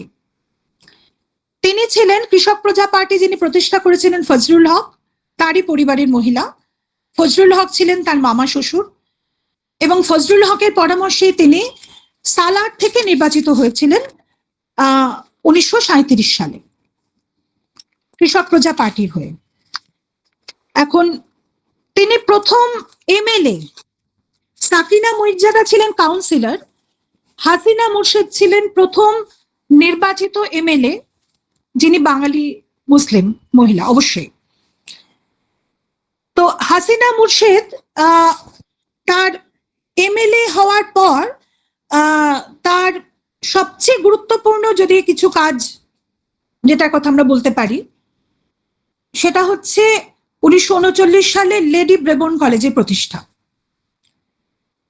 মুসলিম মেয়েদের জন্য একটা পর্দা কলেজ তৈরি করতে হবে এরকম একটা দাবি মুসলিমদের ভেতর থেকেই সেই সময় উঠে এসেছিল। অনেকেই বলেছিলেন যে পর্দা কলেজ সেটা মানে পর্দা কলেজ ব্যাপারটা মানে উচ্চশিক্ষার সঙ্গে পর্দা ব্যাপারটাকে যোগ করার দরকারটা কি। তো পর্দা কলেজ হবে নাকি এমনি পর্দা শব্দটা বাদ দিয়ে মুসলিম মেয়েদের কলেজ হবে, শুধু মুসলিম মেয়েদের জন্যই হবে কিনা সেটা নিয়েও সংশয় ছিল, বিতর্ক ছিল যে কজন মেয়ে আসবেন, কজন মেয়ে পড়তে আসবেন সেখানে, হ্যাঁ আদৌ সেই কলেজ তৈরি করাটা ফ্রুটফুল হবে কিনা। যাই হোক, এই যে ব্রেবোর্ন কলেজ তৈরি নিয়ে যে একটা দীর্ঘদিন একটা টানাপোড়েন চলেছিল, বিতর্ক বলবো না, একটা টানাপোড়েন চলেছিল, সেই সময় কিন্তু হাসিনা মুর্শিদ খুব জোরালো ভাবে সওয়াল করেছিলেন এই কলেজ প্রতিষ্ঠার পক্ষে। এবং 39 সালে যখন ব্রেবোর্ন কলেজ তৈরি হয়, যে প্রথম কোর কমিটি যেটা ছিল তৈরি হওয়ার সময় তার অন্যতম সদস্য ছিলেন হাসিনা মুর্শিদ এবং পরে ব্রেবোর্ন কলেজের গভর্নিং বডিরও অন্যতম সদস্য ছিলেন হাসিনা। এবং ব্রেবোর্ন কলেজে, এটা তো মেয়েদের কলেজ, মুসলিম মেয়েদের কলেজ, এবং প্রথম দিকে হস্টেলে তো মুসলিম মেয়ে ছাড়া কাউকেই অ্যালাউ করা হতো না।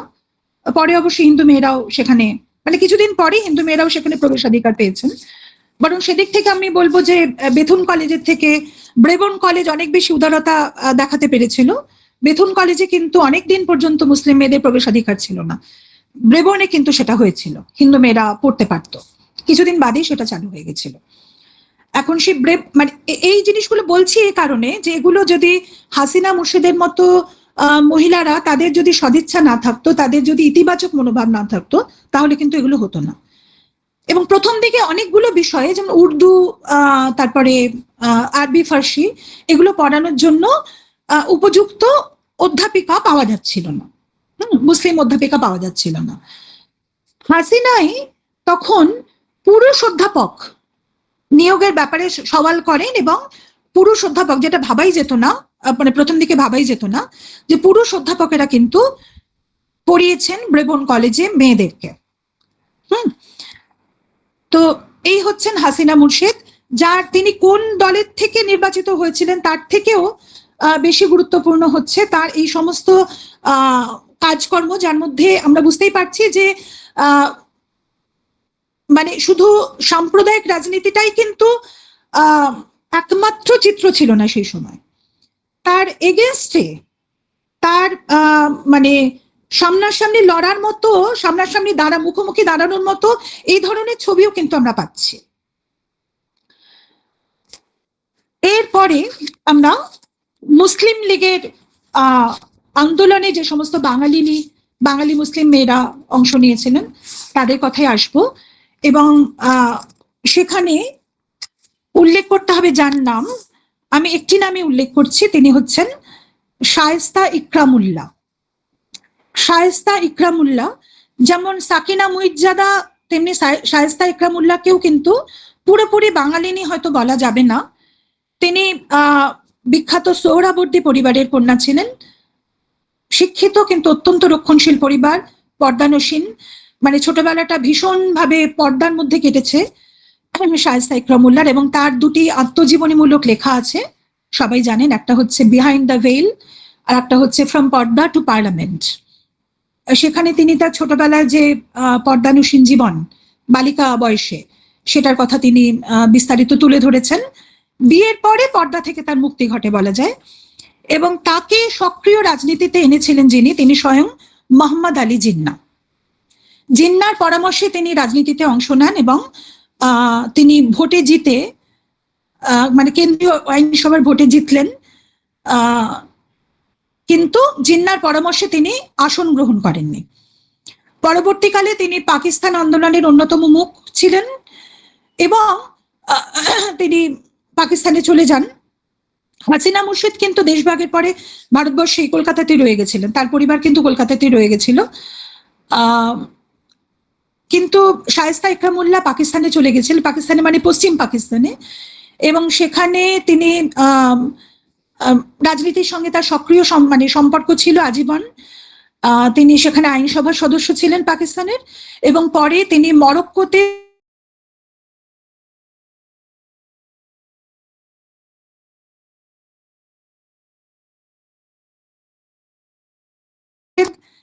এদের আন্দোলন দুটো ধারার আন্দোলন আমি বলবো, মানে দুটো ধারার আন্দোলন বলতে অবশ্যই দুটো আলাদা পার্টি, এবং তাদের আন্দোলনের অভিমুখও দুরকম ছিল, একই রকম ভাবে তারা ভাবেননি, কিন্তু দুজনকেই আমি বলবো যে সেই যুগের নিরিখে অত্যন্ত অগ্রসর চিন্তা ভাবনা, অত্যন্ত অগ্রমুখী চিন্তা ভাবনা দুজনের।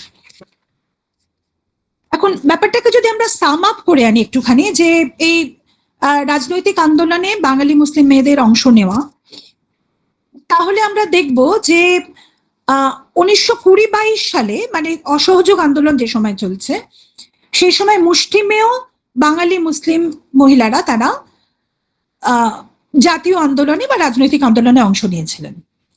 30-এর দশকে আইন অমান্য আন্দোলনের সময় তাদের সংখ্যা অনেকটা বাড়ে।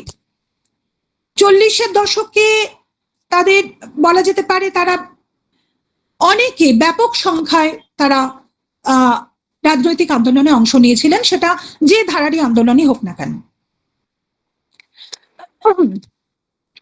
কিন্তু এটাও ঠিক, এটা অবশ্যই মানে এটা তো অস্বীকার করা যাবে না যে হিন্দু বা ব্রাহ্ম মহিলাদের তুলনায় বাঙালি মুসলিম মেয়েদের রাজনৈতিক সচেতনতা বা সক্রিয় রাজনীতিতে অংশগ্রহণ অনেকটাই কম ছিল।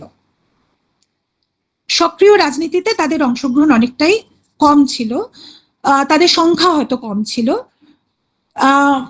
এবং এদের রাজনৈতিক বিশ্বাস যে পুরোটা মানে পুরো সময়টা জুড়ে বা পুরো জীবন জুড়ে একই জায়গাতে দাঁড়িয়েছিল সেরকমও নয়।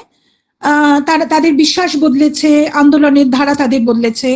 কেউ আজীবন কংগ্রেসের একনিষ্ঠ সমর্থক রয়ে গেছেন, কেউ কংগ্রেস থেকে গেছেন বামপন্থী আন্দোলনে বা মুসলিম লীগের আন্দোলনে। কিন্তু এটা ঠিকই যে হ্যাঁ, তাদের কাউন্টার পার্ট হিন্দু মহিলাদের তুলনায় রাজনীতিতে আসা মুসলিম মেয়েদের সংখ্যা কম ছিল। এখন এর কারণটা কি? কারণটা বুঝতে খুব অসুবিধা হওয়ার কারণ, মানে কোনো অসুবিধা হওয়ার কোনো জায়গা নেই আমাদের, কারণ খুবই সহজবোধ্য। 1 নম্বর হচ্ছে যে মুসলিম সমাজের বা মুসলিম মেয়েদের সার্বিক পশ্চাৎপদতা। তারা শিক্ষায় বা সচেতনতায়, মানে তারা তো অনেকটা পিছিয়ে তাদের লেখাপড়া শুরু হয়েছে হিন্দু মেয়েদের তুলনায়, ব্রাহ্ম মেয়েদের তুলনায় অন্তত 50 বছর পিছিয়ে তারা তাদের জার্নি শুরু করেছেন। কাজেই মুসলিম সমাজে যে সার্বিক রক্ষণশীলতা, পশ্চাৎপদতা, সেটাকে আমরা বলতে পারি, যার কারণে মুসলিম মেয়েদের পক্ষে সক্রিয় রাজনীতিতে, মানে লেখালেখি করাটা তবু সম্ভব, কিন্তু সক্রিয় রাজনীতিতে মিটিং মিছিলে অংশ নেওয়া সম্ভব ছিল না। যে জোবায়দা খাতুন চৌধুরীর কথা বলেছিলাম সিলেটে, যিনি কংগ্রেসী রাজনীতি করেছিলেন প্রথম জীবনে, যিনি তার স্বামী এবং বাবার সরকারি চাকরির তোয়াক্কা করেননি, প্রকাশ্যে বোরখা ত্যাগ করে মিছিলে অংশ নিয়েছেন, মিটিং এ সভাপতিত্ব করেছেন। তিনি যখন মিছিলে যেতেন, রাস্তা দিয়ে যেতেন, তখন আশপাশ থেকে কটূক্তি করা হতো তার সম্পর্কে, তাকে বাজে কথা শুনতে হয়েছে। তার জীবনীকার যিনি, তিনি বলেছেন। হোসনে আরার কথা বলেছিলাম, সেই বালিকা মেয়েটি, 16 বছরের মেয়েটি, যিনি জাতীয় পতাকা তুলে জেলে গেছিলেন, 6 মাস তিনি জেলে ছিলেন। জেল থেকে যখন মুক্তি পান, তার স্বামী খুবই উদার মনস্ক, কিন্তু জেল থেকে মুক্তি পেয়ে যখন তাকে পরিবারে আবার ফিরিয়ে নেওয়া হচ্ছে, যখন তিনি বাড়ি ফিরে যাচ্ছেন, তার আত্মীয়রা তাকে গ্রহণ করতে অস্বীকার করেছিলেন। কাজে বোঝাই যাচ্ছে যে কেন মুসলিম মেয়েদের পক্ষে সক্রিয় রাজনীতিতে অংশ নেওয়াটা কঠিন ব্যাপার ছিল। এবং তার থেকেও বেশি কঠিন ছিল ওই যাদের কথা বললাম, সেই সমস্ত প্রান্তিক অঞ্চলের অশিক্ষিত পরিবারের মুসলিম মেয়েরা, যারা তেভাগায়, যারা নানকার, যারা টঙ্কু আন্দোলনে অংশ নিয়েছিলেন, তাদের পক্ষে ব্যাপারটা কিন্তু আরোই মুশকিলের ব্যাপার ছিল। কারণ এই সমস্ত আন্দোলন কিন্তু একেবারেই সমর্থন করেনি মুসলিম লীগ বা মুসলিম সম্প্রদায়, মানে মুসলিম নেতারা। কাজে সক্রিয় আন্দোলনে যে অংশ নেবেন, সেটা হিন্দু ব্রাহ্ম মহিলাদের তুলনায় কয়েকশো গুণ বেশি কঠিন ছিল। দ্বিতীয় কারণটাও আমাদের জানা, সেটা হচ্ছে যে জাতীয় আন্দোলনের মধ্যে হিন্দু পুনরুজ্জীবনবাদের একটা প্রভাব তো ছিলই। সেটা বঙ্গভঙ্গ বিরোধী স্বদেশী বয়কট আন্দোলনেও ছিল, পরবর্তীকালে কংগ্রেসী আন্দোলনেও ছিল। এমনকি গান্ধীজিও যখন বক্তৃতা দিতেন, তিনি মেয়েদের উদ্বুদ্ধ করার জন্য সীতা, সাবিত্রী, দময়ন্তীর এক্সাম্পল দিতেন। আমি আর বাকিদের কথা বলছি না। কাজেই এদের সঙ্গে খুব স্বাভাবিকভাবেই হিন্দু মানে মুসলিম মেয়েরা, তারা তো সীতা, সাবিত্রী, দময়ন্তীর সঙ্গে সেভাবে একাত্মবোধ করবেন না। তাদের আদর্শ তো আলাদা, কিন্তু সেই নামগুলো তো বলা হচ্ছে না জাতীয় আন্দোলনে, নেতারা বলছেন না। এবং বঙ্গভঙ্গ ব্যাপারটা মুসলিমদের স্বার্থেই হচ্ছে, তাদের স্বার্থ রক্ষা করার জন্য হচ্ছে, এটাও তো মানে একটা বিপুল সংখ্যক মুসলিম তারা মনে করতেন। কাজে যে এই হিন্দুত্ববাদ ব্যাপারটা থাকার জন্য বিপ্লবী আন্দোলন বা মূলধারার যে জাতীয়তাবাদী আন্দোলন, সেখানে মুসলিম মেয়েদের অংশগ্রহণ সেইভাবে ছিল না। আর একটা কারণ তো অবশ্যই বলতে হবে যে ডিভাইড অ্যান্ড রুল, মানে সেটা নিশ্চয়ই বিস্তারিত আর বলার জায়গা নেই, যে সেখানে মানে ব্রিটিশ সরকার তো চেয়েই ছিলেন, তাদের তো একটা সচেতন চেষ্টা ছিল দুই সম্প্রদায়কে আলাদা রাখার। হ্যাঁ, এবং তারা বোঝাতে সমর্থ হয়েছিলেন বঙ্গভঙ্গ মুসলিমদের ভালোর জন্যেই। এবং সেটার মধ্যে যে খুব মিথ্যে ছিল সেটাও কিন্তু নয়, সেটা আমি বলবো। কারণ বঙ্গভঙ্গের পরে কিন্তু অ্যাটলিস্ট মানে যেটা সবচেয়ে বেশি সুফল যে ক্ষেত্রে মুসলিমরা পেয়েছিলেন আলাদা প্রদেশ তৈরি হওয়ার জন্য, সেটা হচ্ছে মেয়েদের শিক্ষা। মেয়েদের শিক্ষার ক্ষেত্রে কিন্তু সরকার অনেক বেশি নজর দিয়েছিলেন মুসলিম মেয়েদের শিক্ষার ব্যাপারে বঙ্গভঙ্গের পরে। কাজেই বঙ্গভঙ্গে যে বাঙালি মুসলিমদের লাভ ছিল না বা সেটা একটা মিথ্যে প্রচার ছিল পুরোপুরি, সেটাও কিন্তু নয়।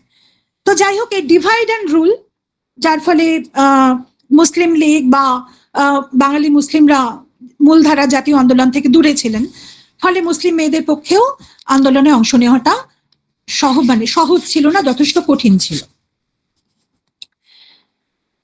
শেষে আমি একটু দ্রুতই বোধহয় সাম আপ করে দিলাম।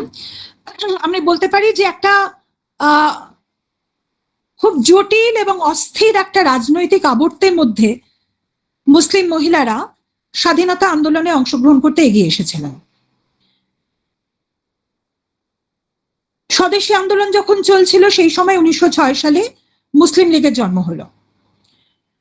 1920 সাল নাগাদ অসহযোগ এবং খিলাফত প্রশ্নে হিন্দু মুসলিমরা কাছাকাছি এলেও এসেছিল বটে, কিন্তু আন্দোলনের ব্যর্থতার পরেই সেই সম্পর্কে ফাটল ধরে। 1923 সালে হিন্দু মুসলিমের মধ্যে যে সমঝোতা হয়, 25 সালে যখন চিত্তরঞ্জন দাস মারা যান, দেশবন্ধু চিত্তরঞ্জন দাস, তার মৃত্যুর পর সেই বোঝাপড়া দুর্বল হয়ে যায় এবং বহু মুসলিম কংগ্রেস ছেড়ে বেরিয়ে আসেন। আইন অমান্য আন্দোলন এবং ভারত ছাড়া আন্দোলনে কিন্তু মুসলিমরা অংশ নেয়নি, কিন্তু মুসলিম মহিলারা কেউ কেউ ছিলেন, যেমন পুরুষেরাও কেউ কেউ ছিলেন নিশ্চয়ই। ফলে একটা মানে কি বলবো যে 20-এর দশক থেকেই 20-এর দশকের মাঝামাঝি থেকেই কংগ্রেসি রাজনীতি থেকে মুসলমানরা দূরে সরে গিয়েছিল। 1932 সালে হলো সাম্প্রদায়িক বাঁটোয়ারা, যেটা হিন্দু মুসলিম ঐক্যের সমাধি রচনা করলে বলা যেতে পারে। 1940-এ আলাদা মুসলিম রাষ্ট্রের দাবি উঠল। মুসলিম লীগ মুসলিম মহিলাদের, পুরুষদের তো বটেই, মহিলাদেরও পাকিস্তান আন্দোলনের সপক্ষে সংগঠিত করতে লাগলেন। ফলে মুসলিম মহিলাদের যে ধর্মনিরপেক্ষ এবং গণতান্ত্রিক আন্দোলন, তার তীব্রতা কিন্তু হারিয়ে গেল। তবে এটাও সত্যি যে স্বাধীনতা, আমরা তো তাদের রাজনৈতিক সচেতনতার কথা বলছি, স্বাধীনতা এবং দেশভাগের পরে যারা পূর্ব বাংলায় চলে গিয়েছিলেন, পূর্ব পাকিস্তানে চলে গিয়েছিলেন, তারা কিন্তু অনেকেই আজীবন রাজনীতির সঙ্গে যুক্ত থেকেছেন। অনেকেই সেখানে বামপন্থী আন্দোলনের সঙ্গে যুক্ত থেকেছেন, নেতৃত্ব দিয়েছেন, এবং অনেকেই তাদের মধ্যে সরাসরি রাজনৈতিক আন্দোলনে যুক্ত না থাকলেও তারা নারী আন্দোলনের সঙ্গে কিন্তু যুক্ত থেকেছেন পূর্ব পাকিস্তানে। আচ্ছা, একটা জিনিস বোধহয় আমি মিস করে গেলাম, সেটা একটু বলে তারপর আমি শেষ করি। সেটা হচ্ছে, এটা অবশ্যই বলা উচিত ছিল, আসলে এতগুলো দিক সেটাকে এক জায়গায় নিয়ে আসাটা খুব মুশকিল। সেটা হচ্ছে আরো দু ধরনের আন্দোলনে খুব অল্প সংখ্যক হলেও কিন্তু মুসলিম মহিলারা ছিলেন। যেমন মেয়েদের ভোটাধিকার সম্প্রসারণের আন্দোলন 1930-এর দশকে, 40-এর দশকে, 1930-এর 20 এবং 30-এর দশকে, এবং ভোটাধিকার সম্প্রসারণের আন্দোলন, তাতে হয়তো বাংলার বাইরে মহিলারা আরো বেশি যুক্ত ছিলেন, তো বাংলাতেও কিন্তু ছিলেন। বেগম সুলতানা মুইজ্জাদা, যিনি সাকিনা মুইজ্জাদার দিদি, যিনি প্রথম মুসলিম মহিলা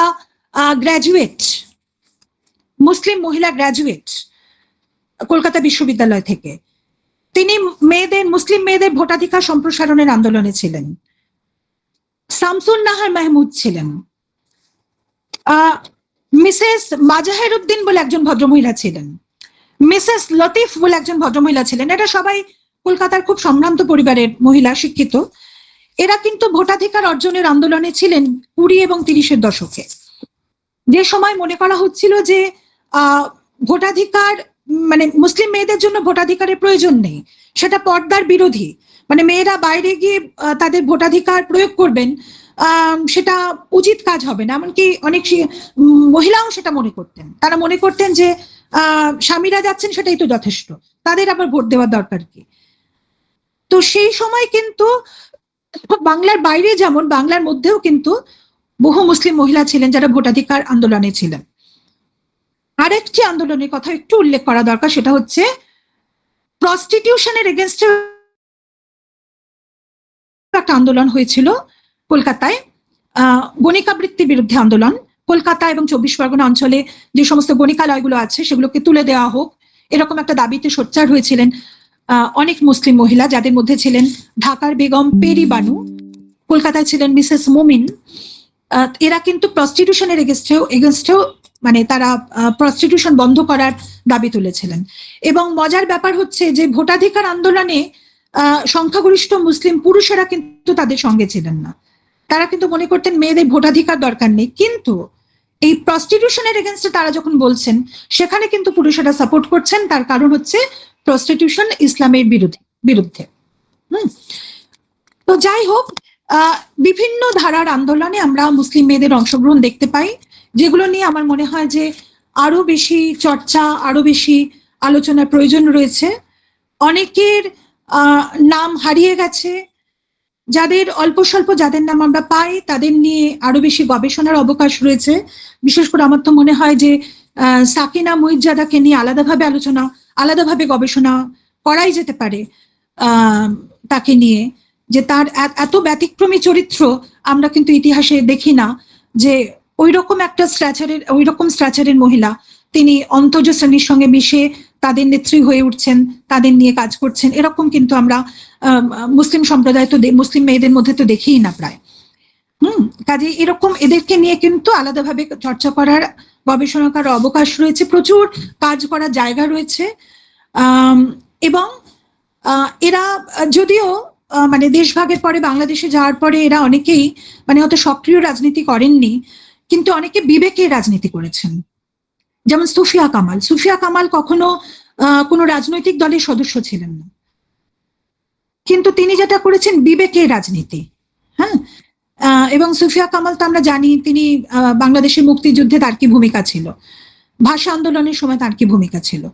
তো এরকম সুফিয়া কামালের মতো আরো অনেকেই, তারা কিন্তু পরবর্তীকালে, আমার যেহেতু আলোচনার সময়সীমাটা হচ্ছে বিংশ শতকের প্রথমার্ধ, সেই জন্য আমি ওই বিষয়গুলোর মধ্যে আমি গেলাম না, কিন্তু স্বাধীনতার পরবর্তীকালে এরা কিন্তু বাংলাদেশের রাজনীতিতে সক্রিয় রাজনীতি নয়, বিবেকের রাজনীতিতেও তারা কিন্তু গুরুত্বপূর্ণ ভূমিকা পালন করেছেন, নারী আন্দোলনে গুরুত্বপূর্ণ ভূমিকা পালন করেছেন, এবং বাকি অন্য সমস্ত পরিচয় ছাপিয়ে শেষ পর্যন্ত আমার মনে হয়েছে তাদের বাঙালি পরিচয়টাই কিন্তু তাদের কাছে সবচেয়ে বেশি গুরুত্বপূর্ণ হয়ে উঠেছে। তাদের এই সমর্থন না থাকলে, তাদের যোগদান না থাকলে শেষ পর্যন্ত কিন্তু স্বাধীন বাংলাদেশের জন্ম হতো না হয়তো, মানে মহিলারা যদি সেইভাবে অংশগ্রহণ না করতেন, সেইভাবে সাপোর্ট না করতেন। কাজেই এই যে পরবর্তীকালে বাংলাদেশে যে আন্দোলন, বাংলাদেশে বামপন্থী আন্দোলন, বাংলাদেশের নারী আন্দোলন, বাংলাদেশের মুক্তিযুদ্ধ এবং স্বাধীনতা আন্দোলন, তাতে যে মেয়েদের গুরুত্বপূর্ণ ভূমিকা এবং বিপুল পরিমাণে অংশগ্রহণ, তার হাতে খড়িটা কিন্তু স্বাধীনতার আগে কলকাতায় বা কলকাতা সন্নিহিত অঞ্চলে, পূর্ব বাংলার গ্রামে গ্রামান্তরে, উত্তরবঙ্গের গ্রামে শিক্ষিত অশিক্ষিত মুসলিম মেয়েদের হাত ধরেই শুরু হয়েছিল। এটুকু বলেই আমি আমার বক্তব্য শেষ করছি। নমস্কার। ধন্যবাদ সোমা, অসাধারণ বক্তব্য তোমার। মাথায় অনেক প্রশ্ন ভিড় করে আসছে। প্রথমে আমি একটা ছোট্ট প্রশ্ন করে নিই, এই বিবেকের রাজনীতি বলতে তুমি কি বুঝছো, একটু ইলাবোরেট করো, তারপরে অন্যরা প্লিজ হাত রেজ করে, মানে একটা হ্যান্ড রেজ করার অপশন আছে, হ্যান্ড রেজ করুন এবং তারপরে মাইক অন করে প্রশ্ন করুন। রাজর্ষি, তুমি কিছু বলবে? একটু মাইক অন করে বলো না। আচ্ছা, অনুরাধা গুপ্ত, বেলা হ্যাভ রেজ দেয়ার হ্যান্ডস, অবশ্যই। আচ্ছা, প্রশ্নগুলো নিয়ে নাও, পরে উত্তর দিও। হ্যাঁ, আচ্ছা, তাহলে অনুরাধা তুমি মাইক অন করে বলো। রাজর্ষি, তোমার কিছু বক্তব্য থাকলে মাইক অন করে বলো। আর বেলা, আমি বুঝতে পারছি না কি বেলাদি, আমি বুঝতে পারছি না, আপনি মাইক অন করে বলবেন। হ্যাঁ, আমি বেলাদি, আমার দুটোই লাইন। আমি সম্ভবত তোমাদের সবার মধ্যেই বয়সে বড়, আমার 90 পেরিয়ে গেছি। হ্যাঁ, জানি। এবং আমি সোমাকে তুমি করেই বলি কেন। আর আমার সবচেয়ে ভালো লাগলো যে আলোচনাটা বাংলাতে হলো। আজকাল মানে অর্ধেক বাংলা অর্ধেক ইংরেজি করে যে বক্তব্যগুলো অনেক সময় বলি, এই যে শুদ্ধ বাংলায় ভালো করে তুমি বললে, এই জন্য তোমাকে প্রথম কর্নিশ। আর দ্বিতীয় কর্নিশ হচ্ছে, আমি ময়মনসিংহের মেয়ে। মণি সিং তেভাগা আন্দোলন আমার জ্যাঠামশাই। আমার পরিবারের অর্ধেক কংগ্রেস, অর্ধেক মুসলিম, আর অর্ধেক বামপন্থী। আমি ছোটবেলা থেকে একমাত্র আমাদের খাওয়া দাওয়া ছোঁয়াছুঁয়ির ব্যাপারটা হিন্দু মুসলিমদের আলাদা, আর কোনো ব্যাপারে আলাদা দেখিনি। কারণ আমার ছোটবেলায় ময়মনসিংহে কেটেছে, আমি ময়মনসিংহের মেয়ে, এবং আমার নেত্রকোনায় আমার জন্ম। আমার দিদিমা মহিলা সমিতি প্রেসিডেন্ট ছিলেন। কাজেই মুসলিম আমার প্রথম জীবনের বন্ধু হচ্ছে রাবেয়া খাতুন। খাওয়া দাওয়া ছাড়া আর কোনো, আর মেয়েরা ওখানে আমি কোনোদিন বোরখাই দেখিনি। পূর্ববঙ্গে আমি বোরখার চরণ দেখিনি, সেটা আমি পশ্চিমবঙ্গে এসে দেখেছি। মেয়েরা অনেক সহজ। আর একটা কথা হচ্ছে, এত সব খবর জানতে পেরে আমি যে সমৃদ্ধ হলাম, আমি অ্যানথ্রোপোলজির লোক, আমি তোমার এই সমস্ত বক্তব্য এবং তোমার পরিশ্রমের জন্যে তোমাকে দ্বিতীয় কুর্নিশ জানাই। আপনাকে আর আমার না, আর হয়তো আর আমি বেশি দিন থাকবো না, কিন্তু এই যে শেষ জীবনে এসে তোমরা যে আমাকে সমৃদ্ধ করলে, তার জন্য তোমাদের কাছে আমার অসীম কৃতজ্ঞ। এবং আমি মনে করি আমাদের মেয়েরা আরো অনেক এগিয়ে যাবে। সচেতনায় আমরা শুরু করেছিলাম অনেক অনেক তখন, কিন্তু এখন এত স্বতঃস্ফূর্ত মেয়েদের মধ্যে এই যে জানবার আগ্রহ, বলার আগ্রহ, এবং আমাদের মতো মানুষদেরও তোমরা বাদ দিচ্ছ না, সেটা হচ্ছে এই মানে ইলেকট্রনিক মাধ্যমটা আমাদের একটু সুবিধে করে দিয়েছে, অসুবিধাও করেছে, কিন্তু সুবিধা এটাই যে তোমাদের এই সুন্দর মুখগুলো দেখে আমি শেষ নিঃশ্বাস ফেলবো। ধন্যবাদ বেলাদিয়ান, শেষ নিঃশ্বাসের কথা বলবেন না, আপনি আরো কিছুদিন থাকুন আমাদের মধ্যে, আর এইভাবেই আমাদের অনুপ্রেরণা যোগান, এইভাবেই আমাদের মাগো এরপরে তোমাদের ডায়াপার প্রেজেন্ট করতে হবে আমাকে, এখনো দরকার হচ্ছে না, এরপরে তাই করতে হবে, ওই জন্যই বলছি সময় থাকতে বিদায় নাও। তোমরা খুব ভালো থাকো, এবং আমি মনে করি ভারতবর্ষ যদি এগোয়, মায়েরা সম্পূর্ণ শিক্ষিত না হওয়া পর্যন্ত, বিবেকানন্দ যেটা বলে গেছেন যে মা শিক্ষিত না হলে দেশ এগোবেই না। ঠিক আছে, হিন্দু হোক, বেলাদি। বলো। না না, ঠিক আছে বেলাদি, আবার অন্য প্রশ্নগুলো নিয়ে নি। আচ্ছা, পরে আবার আপনার সঙ্গে কথা বলবো। অনুরাধা, ভালো করো। হ্যাঁ অনুরাধা, তুমি হাত তুলেছি, বল। হ্যাঁ সোমা, প্রথমেই ভীষণ ভালো লাগলো তোমার বক্তব্য, খুবই ভালো, অনেক তথ্য সমৃদ্ধ এবং অনেক পরিশ্রম করে করা কাজ।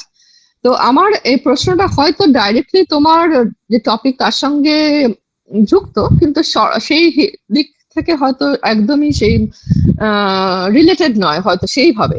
কিন্তু আমার একটা প্রশ্ন, জাস্ট একটা কৌতূহলে বলতে পারো, প্রশ্ন নয়, যে তুমি বারবার বলছো যে যারা মহিলারা, মুসলিমরা যারা এই বিভিন্ন ধরনের আন্দোলনের সঙ্গে যুক্ত ছিলেন, তাদের কাছে ধর্ম ছাপিয়ে তাদের কাছে মানে আন্দোলন বা আদর্শটাই আসল হয়ে বা প্রধান হয়ে দাঁড়িয়েছিল মূলত, মানে বেশিরভাগ ক্ষেত্রে। বা তুমি এই কথাটা বলেছো অনেকবার।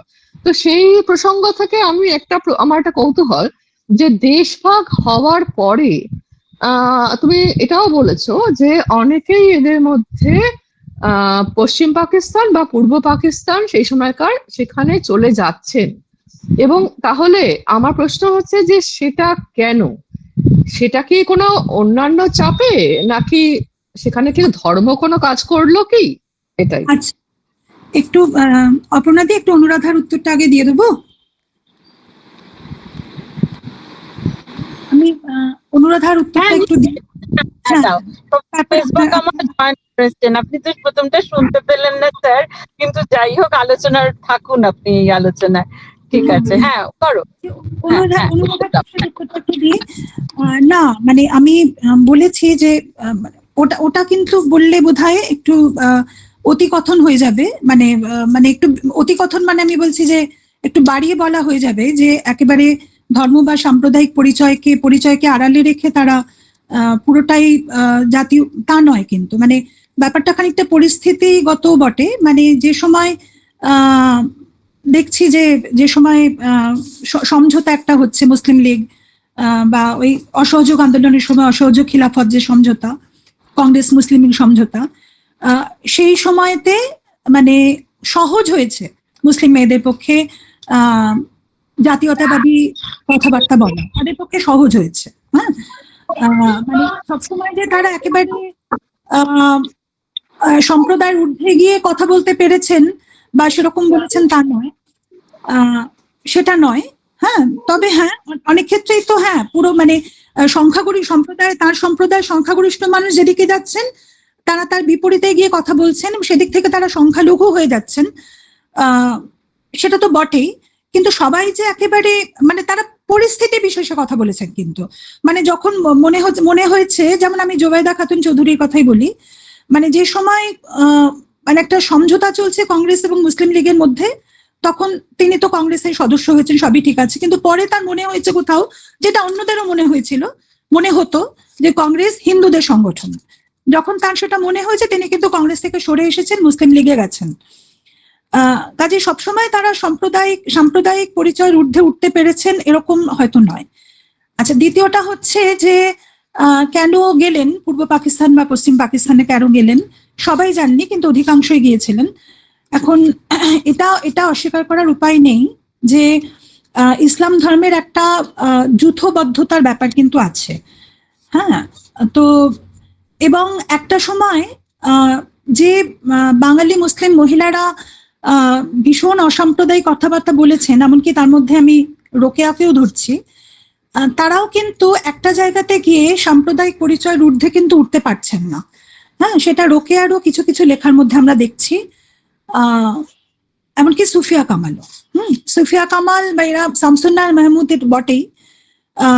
শামসুন্নাহার মাহমুদ, আমি যে সময়কাল বলছি সেই সময় সক্রিয় রাজনীতিতে ছিলেন না, কিন্তু পরে পূর্ব পাকিস্তানে তিনি কিন্তু নির্বাচনী রাজনীতিতে অংশ নিয়েছিলেন, যদিও ভোটে তিনি হেরে গেছিলেন। যাই হোক, এরা মানে ধর্মীয় পরিচয়কে অস্বীকার করবেন কিভাবে, মানে করতে পারেননি, এমন করতে পারেন তো নি, এমনকি তারা সাপোর্ট করেছেন, তারা মানে দেশভাগ এবং আলাদা মুসলিম রাষ্ট্র এটাকে কিন্তু সাপোর্ট করেছেন অধিকাংশ বাঙালি মুসলিম মহিলাই।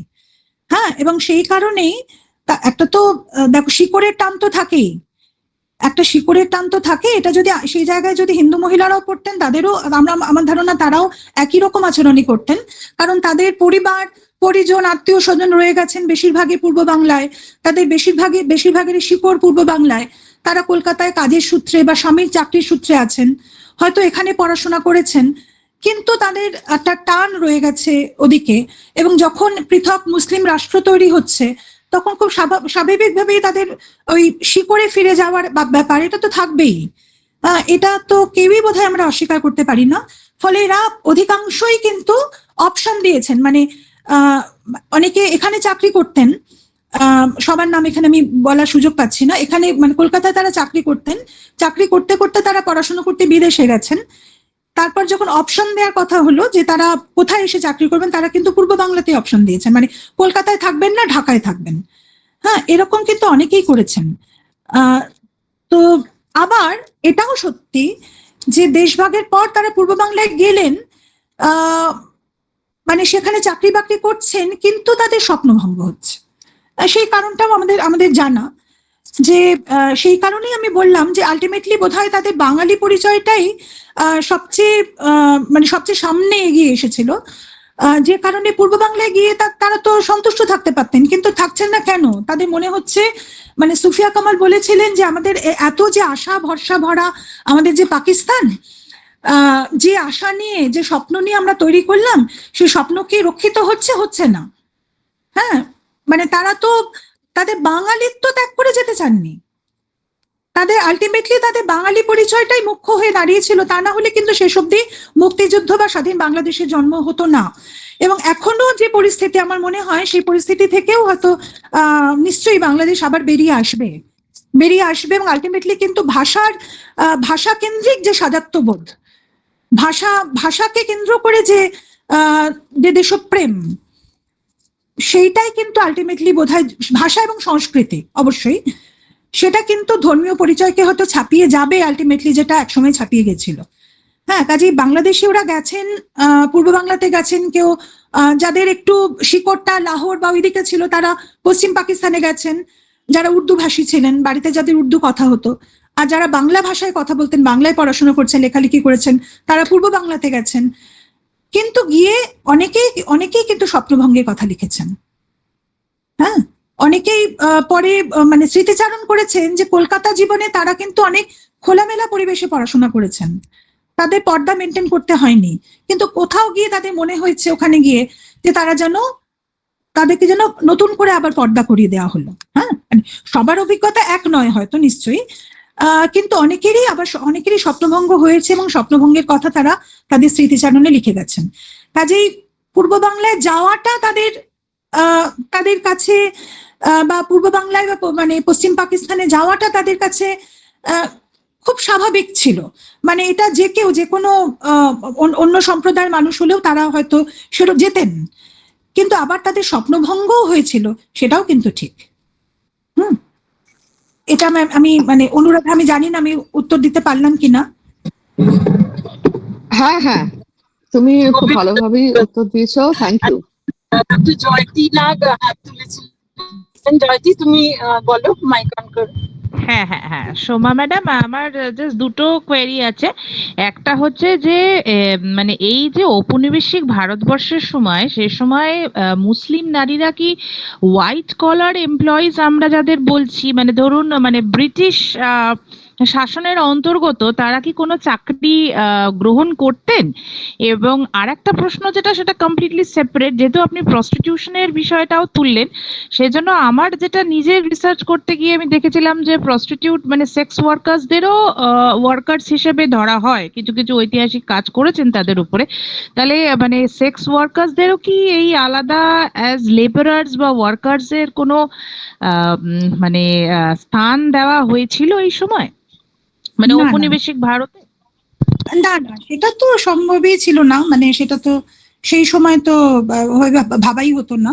হ্যাঁ, মানে যৌনকর্মী এই শব্দটার তো কোনো অস্তিত্ব ছিল না। ফলে সেক্স ওয়ার্কারদেরকে মানে কর্মী হিসেবে দেখা, এটা তো খুবই অসম্ভব একটা ব্যাপার ছিল। বরং যেটা বললাম আর কি, যে এই ব্যাপারটা, প্রস্টিটিউশন ব্যাপারটা মানে ইসলাম বিরোধী ব্যাপার বলেই তার এগেইনস্টে আন্দোলন করাটা তুলনায় সহজ হয়েছিল। মানে অন্তত বিরুদ্ধতা সেভাবে কিছু হয়নি। হ্যাঁ, বরং সেগুলোকে সাপোর্ট করা হয়েছিল। লুৎফর রহমান বলে একজন ডাক্তার ছিলেন, তিনি রোকেয়ার সমসাময়িক, লুৎফর রহমান। তা তিনি একটা সংস্থা পর্যন্ত, আমি যদিও মহিলাদের কথা এখানে বলছি, তিনি একটা সংস্থাও তৈরি করেছিলেন নারী তীর্থ নামে। হ্যাঁ, যেটা ছিল ওই যারা সেক্স ওয়ার্কার, মানে মূলত বেশিরভাগই মানে মুসলিম মেয়েরা যাদেরকে পাচার করে দেয়া হতো এবং যারা মানে এই সমস্ত কাজ করতে বাধ্য হতেন, তাদের আবার মূল স্রোতে ফিরিয়ে আনার জন্য লুৎফর রহমান বলে একজন ডাক্তারবাবু ছিলেন, তিনি নারী তীর্থ নামে একটা সংগঠন তৈরি করেছিলেন।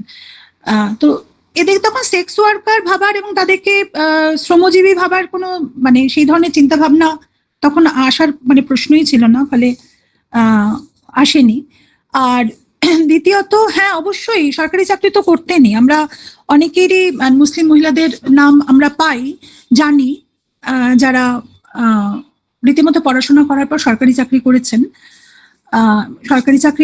এবং যে সময় মানে আমি আমার একটা জায়গাতে বলেওছি, যদি আমরা তুলনাও করি, মানে যে সময় সরলা দেবী চৌধুরানী বা আরো অনেকে তার মতো অত্যন্ত শিক্ষিত আলোকপ্রাপ্ত মহিলারা যারা চাকরি করাটাকে ভাবছেন যে এটা একটা শখের ব্যাপার, হ্যাঁ, চাকরি জিনিসটা একটা শখের ব্যাপার, এবং সরলা দেবী চাকরি করতে তো মহীশূরে গিয়েছিলেন, তারপর কয়েক মাস বাদে তিনি নিজেই লিখছেন যে আমার শখ মিটে এলো এবং আমি ফিরে এলাম।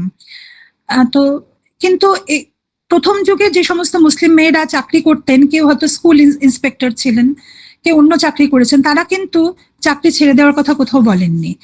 হ্যাঁ, এবং চাকরি টিকিয়ে রাখার জন্য, এই যে বললাম আমি ইডেন কলেজে লেখাপড়া করেছেন অনেকে, মানে পড়িয়েছেন, সেটাও তো সরকারি চাকরি, সরকারি কলেজে পড়াচ্ছেন। এরা বেশিরভাগই ছিলেন শিক্ষকতার পেশায় বলা যেতে পারে। এবং মানে তখন তো ওই দুটোই মেয়েদের জন্য আইডিয়াল পেশা মনে করা হতো, একটা শিক্ষকতা আর একটা হচ্ছে চিকিৎসা। কাজে ডাক্তার ছিলেন কেউ, যদিও ডাক্তারি পাশ করেও সবাই যে ডাক্তারি পেশায় অংশ নিয়েছিলেন সেটা সেরকম নয়। জোহরা বেগম কাজী বলে একজন ছিলেন ভদ্রমহিলা, যিনি ডাক্তারি পেশাকে গ্রহণ করেছিলেন, সবাই করেননি, বিয়ের পরে অনেকে ডাক্তারি ছেড়ে দিয়েছিলেন। আর শিক্ষকতার পেশায় তো অনেকেই ছিলেন, এবং সেগুলো তখন তো সরকারি কলেজে বেশি, কাজেই সেগুলোকে সরকারি চাকরি আমরা বলবো। মানে বেথুন কলেজে পড়াতেন, যে বেথুন কলেজে একসময় মুসলিম মেয়েদের প্রবেশাধিকার ছিল না, সেই বেথুন কলেজে প্রথম মুসলিম অধ্যাপিকা হয়ে এসেছিলেন ফজিলতুন্নেসা। তার নামটা তো এখানে করলাম না, মানে তিনি রাজনৈতিক আন্দোলনে ছিলেন না বলেই করলাম না। ফজিলতুন্নেসা, তিনি বেথুন কলেজে পড়াশোনা করেছেন, তিনি বেথুন কলেজে পড়িয়েছেন। তিনি কিন্তু পরে দেশভাগের পরে পূর্ব বাংলায় গেছেন এবং ইডেন কলেজের প্রিন্সিপাল অব্দি হয়েছেন। ওখানে সরকারি যে ইডেন কলেজ, মেয়েদের কলেজ, সেখানে প্রিন্সিপাল হয়েছেন। এবং মানে চিন্তা ভাবনার দিক থেকে তিনি এতটাই আধুনিক ছিলেন, তিনি প্রায় কোনো রকম রক্ষণশীলতাই মানতেন না। অথচ তিনি কিন্তু খুব সম্ভ্রান্ত পরিবারের মেয়ে ছিলেন এমন নয়, কিন্তু কোন রকম রক্ষণশীলতাইকে তিনি পরোয়া করেননি। তিনি স্মোক করতেন, তিনি নিজে গাড়ি ড্রাইভ করে কলেজে যেতেন, হ্যাঁ, এবং অত্যন্ত প্রথা বিরোধী একটা জীবন তার ছিল। তো কাজেই ছিলেন তো, মানে সরকারি চাকরি করতেন, এরকম বহু মুসলিম মেয়ের নাম আমরা এই যুগে পাই। আচ্ছা, তুমি একজন মহিলা আইনজীবীর কথা বললে, তার কথা একটু ডিটেলে বলবে? মানে মুসলিম মহিলা আইনজীবী। হ্যাঁ হ্যাঁ হ্যাঁ, সাকিনা মুইতজাদার কথা বললাম। হ্যাঁ, সাকিনা মুইতজাদা, তিনি 1935 সালে কলকাতা হাইকোর্টের, তখন কোনো হিন্দু মহিলাও ছিলেন না, কিন্তু কলকাতা হাইকোর্টের একমাত্র মহিলা আইনজীবী ছিলেন। উনি মানে লতে ফার্স্ট হয়েছিলেন এ থেকে, ক্যালকাটা ইউনিভার্সিটি থেকে, এবং ওই 35 সাল নাগাদ উনি হাইকোর্টে আইনজীবী ছিলেন। ওনার হাজব্যান্ড ছিলেন আইসিএস অফিসার, কিন্তু তাদের ডিভোর্স হয়ে যায়। তার কারণ উনি মানে পরবর্তীকালে পলিটিক্সে এবং ওই জমাদারদের আন্দোলনে এত বেশি যুক্ত হয়ে পড়লেন যে ফলে পরে উনি আইন পেশাটা নিয়ে কতটা মানে স্বাধীন আইনজীবী হিসেবে কতটা কাজ করেছেন সেটা বলা খুব মুশকিল। তার থেকে বেশি বরং উনি মানে আইনজীবী হিসেবে কাজ করেছেন কাদের নিয়ে, কাদের হয়ে? এই সমস্ত জমাদার এবং ভাঙড়দের নিয়ে। যখন এদেরকে চাকরি থেকে ছাঁটাই করা হয়েছে, তিনি তাদের আইনি সাহায্য দিয়েছেন, দেওয়ার চেষ্টা করেছেন। হ্যাঁ, তাকে তো ধাঙ্গর রানী বলা হতো, আমি বললাম। তো খুবই অদ্ভুত তার জীবনে। আর উনি প্রস্টিটিউশন বিরোধী যে আন্দোলনের কথা বললে, তাতে কি হিন্দু মহিলারাও সামিল ছিল না শুধুমাত্র মুসলিম মহিলারাই করেছিল? মহিলারা, এটা বলা উচিত, বলা খুবই মানে ইন্টারেস্টিং একটা ব্যাপার যে সেখানে মানে এর থেকে যতদূর আমার মনে পড়ছে আর কি, সবটা মনে নেই আমার, যতদূর সম্ভব কংগ্রেসের থেকেও একটা ওরকম মানে তখন ওই একটা ট্রাফিক আইন, মানে ওই মেয়ে পাচার ইত্যাদি, তার সেটাকে আটকানোর জন্য মানে কংগ্রেসের দাবি দেওয়ার মধ্যে একটা ছিল বটে, কিন্তু আলাদাভাবে মেয়েরা কিন্তু সেগুলো নিয়ে খুব মানে হিন্দু মহিলারা বা কংগ্রেসের নেত্রীরা তারা খুব সোচ্চার হয়েছিলেন, এরকম আমার এই মুহূর্তে মনে পড়ছে না। কিন্তু মুসলিম মহিলাদের মধ্যে কিন্তু আমরা দেখছি, যদিও তারা খুবই কি বলবো যে খুবই সম্ভ্রান্ত পরিবারে, মানে ঢাকার বেগম বা এই যে মোমিনপুর যার নামে সৈয়দ মোমিন, তার স্ত্রী মিসেস মোমিন, তো এরা তো খুব সাধারণ পরিবারের মেয়ে নন। কাজে এদের দাবিটা মানে এটা ওই আমার মনে হচ্ছে যে সময় ওই মুসলিম লীগ আর কি ক্ষমতা এখানে আমাদের বাংলাতে আর কি, সেই সময়টাতে আর কি এরা প্রস্টিটিউশনের এগেনস্টে নানা রকম মানে আন্দোলন চালিয়েছিলেন, দাবি দেওয়া করেছিলেন, এবং কিভাবে মেয়েদেরকে আবার ফিরিয়ে আনা যায়, বিশেষ করে মুসলিম মেয়েদের। এবং সে কারণটা এটাই যে তার সঙ্গে হয়তো ওই ধর্মের ওই ব্যাপারটাও যুক্ত ছিল আর কি, যেহেতু ইসলামে প্রস্টিটিউশন নিষিদ্ধ, কাজে এই দাবিটা তাদের সম্প্রদায়ের কাছ থেকেও সমর্থন পেয়েছিল আর কি, মানে সমর্থন তারা পেয়েছে। কিছু জানলাম তোমার লেকচার থেকে, মানে তোমার থিসিসটা তো বিশাল, মানে তোমার থিসিস তো আমি সবাইকে পড়তে বলবো। ডিপার্টমেন্টে এক কপি আছে, আমাদের লাইব্রেরিতে আছে, এবং খুব শীঘ্রই শোধগঙ্গাতেও আপলোড হয়ে যাবে। তো সোমার থিসিস যতদিন না বইয়ে পরিণত হচ্ছে, মানে কিছুটা সময় তো অবশ্যই লাগবে, থিসিস থেকে বইয়ে রূপান্তরের প্রক্রিয়াটা খুব সহজ নয়, কিন্তু যতক্ষণ না হচ্ছে, কেউ যদি আগ্রহী হন, সোমার থিসিস আমাদের ডিপার্টমেন্টে রয়েছে, পড়তে পারেন। অসাধারণ গবেষণা করেছে, অনেক অজানা দিকও তুলে ধরেছে, অনেক তথ্য যেগুলো সত্যি আমরা আগে জানতাম না। এবং এত মুসলিম মহিলা এই যে শিক্ষকতা পেশায়, এমনকি আইনজীবী মুসলিম মহিলাকেও আমরা পাচ্ছি, মানে এই ব্যাপারটা সত্যি আমার কাছে আগে অজানা ছিল। মানে এই সোমার গবেষণা দেখার পর আমি অনেক কিছু জানলাম, শিখলাম, এবং আমাদের স্টুডেন্টসদেরও আমার ধারণা খুবই উপকার হবে তোমার এই লেকচার শুনে। কারণ এই স্বাধীনতা আন্দোলনে মুসলিম মেয়েদের অংশগ্রহণ একটা একটা খুবই গুরুত্বপূর্ণ বিষয় এদের সিলেবাসে। তো সেই জন্যই আরো ধরে বেঁধে এদের জয়েন করতে বলেছি। যাই হোক, আর সবাইকে বলি আরেকটা, মানে সোমার যখন পরিচয় দিচ্ছি তখন একটা কথা বলা হয়নি, সোমা কিন্তু সাহিত্যিকও। মানে এই পরিচয়টা ও সামনে তুলে ধরতে চায়নি, কিন্তু ও কিন্তু অসাধারণ ছোট গল্প লেখে, অনুগল্প ওর কিছু পড়েছি। ওর লেখালেখির হাতও দারুণ, এবং বুঝতেই পারছেন আপনারা সবাই, ওর মানে ভাষার ওপর দখল অসাধারণ, বাংলা ভাষার ওপর দখল অসাধারণ, মানে যেমন বলে তেমন লেখে। যাই হোক, আর কারো কিছু মানে মন্তব্য বা প্রশ্ন যদি থাকে প্লিজ করুন। প্রফেসর মেজবা কামাল, আপনি প্রথম দিকটা শোনেননি মানে ওর বক্তৃতা, কিন্তু যদি আপনার কিছু বক্তব্য থাকে, কিছু মন্তব্য, তাহলে আপনি প্লিজ করুন। ইলা মিত্রর কথাও সোমা কিন্তু বলেছে, ইলা মিত্র সম্বন্ধে আপনার একটি বই আছে, সেটা জেনেছি। একটু কিছু বলুন, আপনি যেটুকু বলবেন তাতেই আমরা সমৃদ্ধ হব।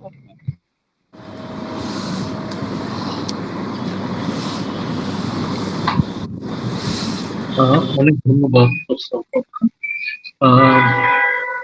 আমি খুব দুঃখিত, আমি মিস করলাম আজকে অনেকটা অংশ, মূল আলোচনাটা মিস করলাম, কিন্তু আমি ওর থিসিসটা কলকাতা গেলে নিশ্চয়ই দেখার চেষ্টা করি। আমি শেষ মুহূর্তে একদম যা শুনলাম তার থেকে মানে ভালো লাগলো, এবং আমি ধন্যবাদ জানাতে চাই সোমাকে এবং তার সুপারভাইজার হিসেবে আপনাকে, যে আপনারা এই বিষয়টাকে গবেষণার জন্য বেছে নিয়েছে। তো এই দিকটা নিয়ে আসলে তেমন কোনো কাজ আমাদের বাংলাদেশেও সেভাবে হয়নি। সেদিক থেকে এটা আমার কাছে মনে হচ্ছে একটা পথিকৃত গবেষণা। সেই জন্য মানে আমারও শুভেচ্ছা। আমি শুধু মানে যতটুকু শুনলাম তাতে একটা দুটো কথা আমি নিশ্চয়ই দেখেছে শোনা, তারপর আমি বলি যে আমার মনে পড়ছে যে আমাদের গোলাম মুর্শিদ একটা বই লিখেছিলেন রিলাক্টান্ট ডেবিউট্যান্ট নামে, শোভা নিশ্চয়ই দেখেছে। সেটা একটা। আর আরেকটা জিনিস যেটা মনে হচ্ছে যে উনি সম্ভ্রান্ত পরিবার কথাটা বারবার ব্যবহার করছেন, যে অমুক সম্ভ্রান্ত পরিবার বা সম্ভ্রান্ত পরিবার, মানে এইটা নিয়ে যদি একটু বলতেন যে মানে এটা কেন জরুরি নারীদের কথা আলোচনায়। আরেকটা জিনিস হচ্ছে যে বেগম রোকেয়া প্রসঙ্গে আমি ঠিক বুঝলাম না, মানে সোমা আপনি কিরকম বললেন যে বেগম রোকেয়ার লেখাতেও সাম্প্রদায়িকতার মধ্য রয়েছে, এটাও যদি আরেকটু বলেন।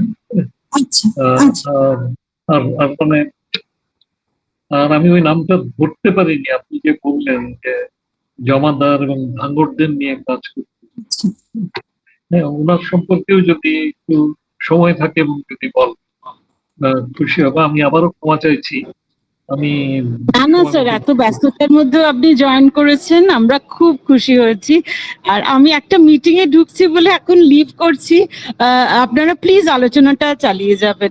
তপতিদি, সোমা, তোমরা প্লিজ আলোচনাটা চালিয়ে যাও, স্যারের সমস্ত প্রশ্ন উত্তর দাও, ঠিক আছে? আমি একটা মিটিং এ ঢুকছি, সেজন্য আমি একটু লিভ করছি, আলোচনাটা চলুক। হ্যাঁ, ঠিক আছে, okay sir, thank you sir. হ্যাঁ, আচ্ছা স্যার, আমি একটু চেষ্টা করছি বলার।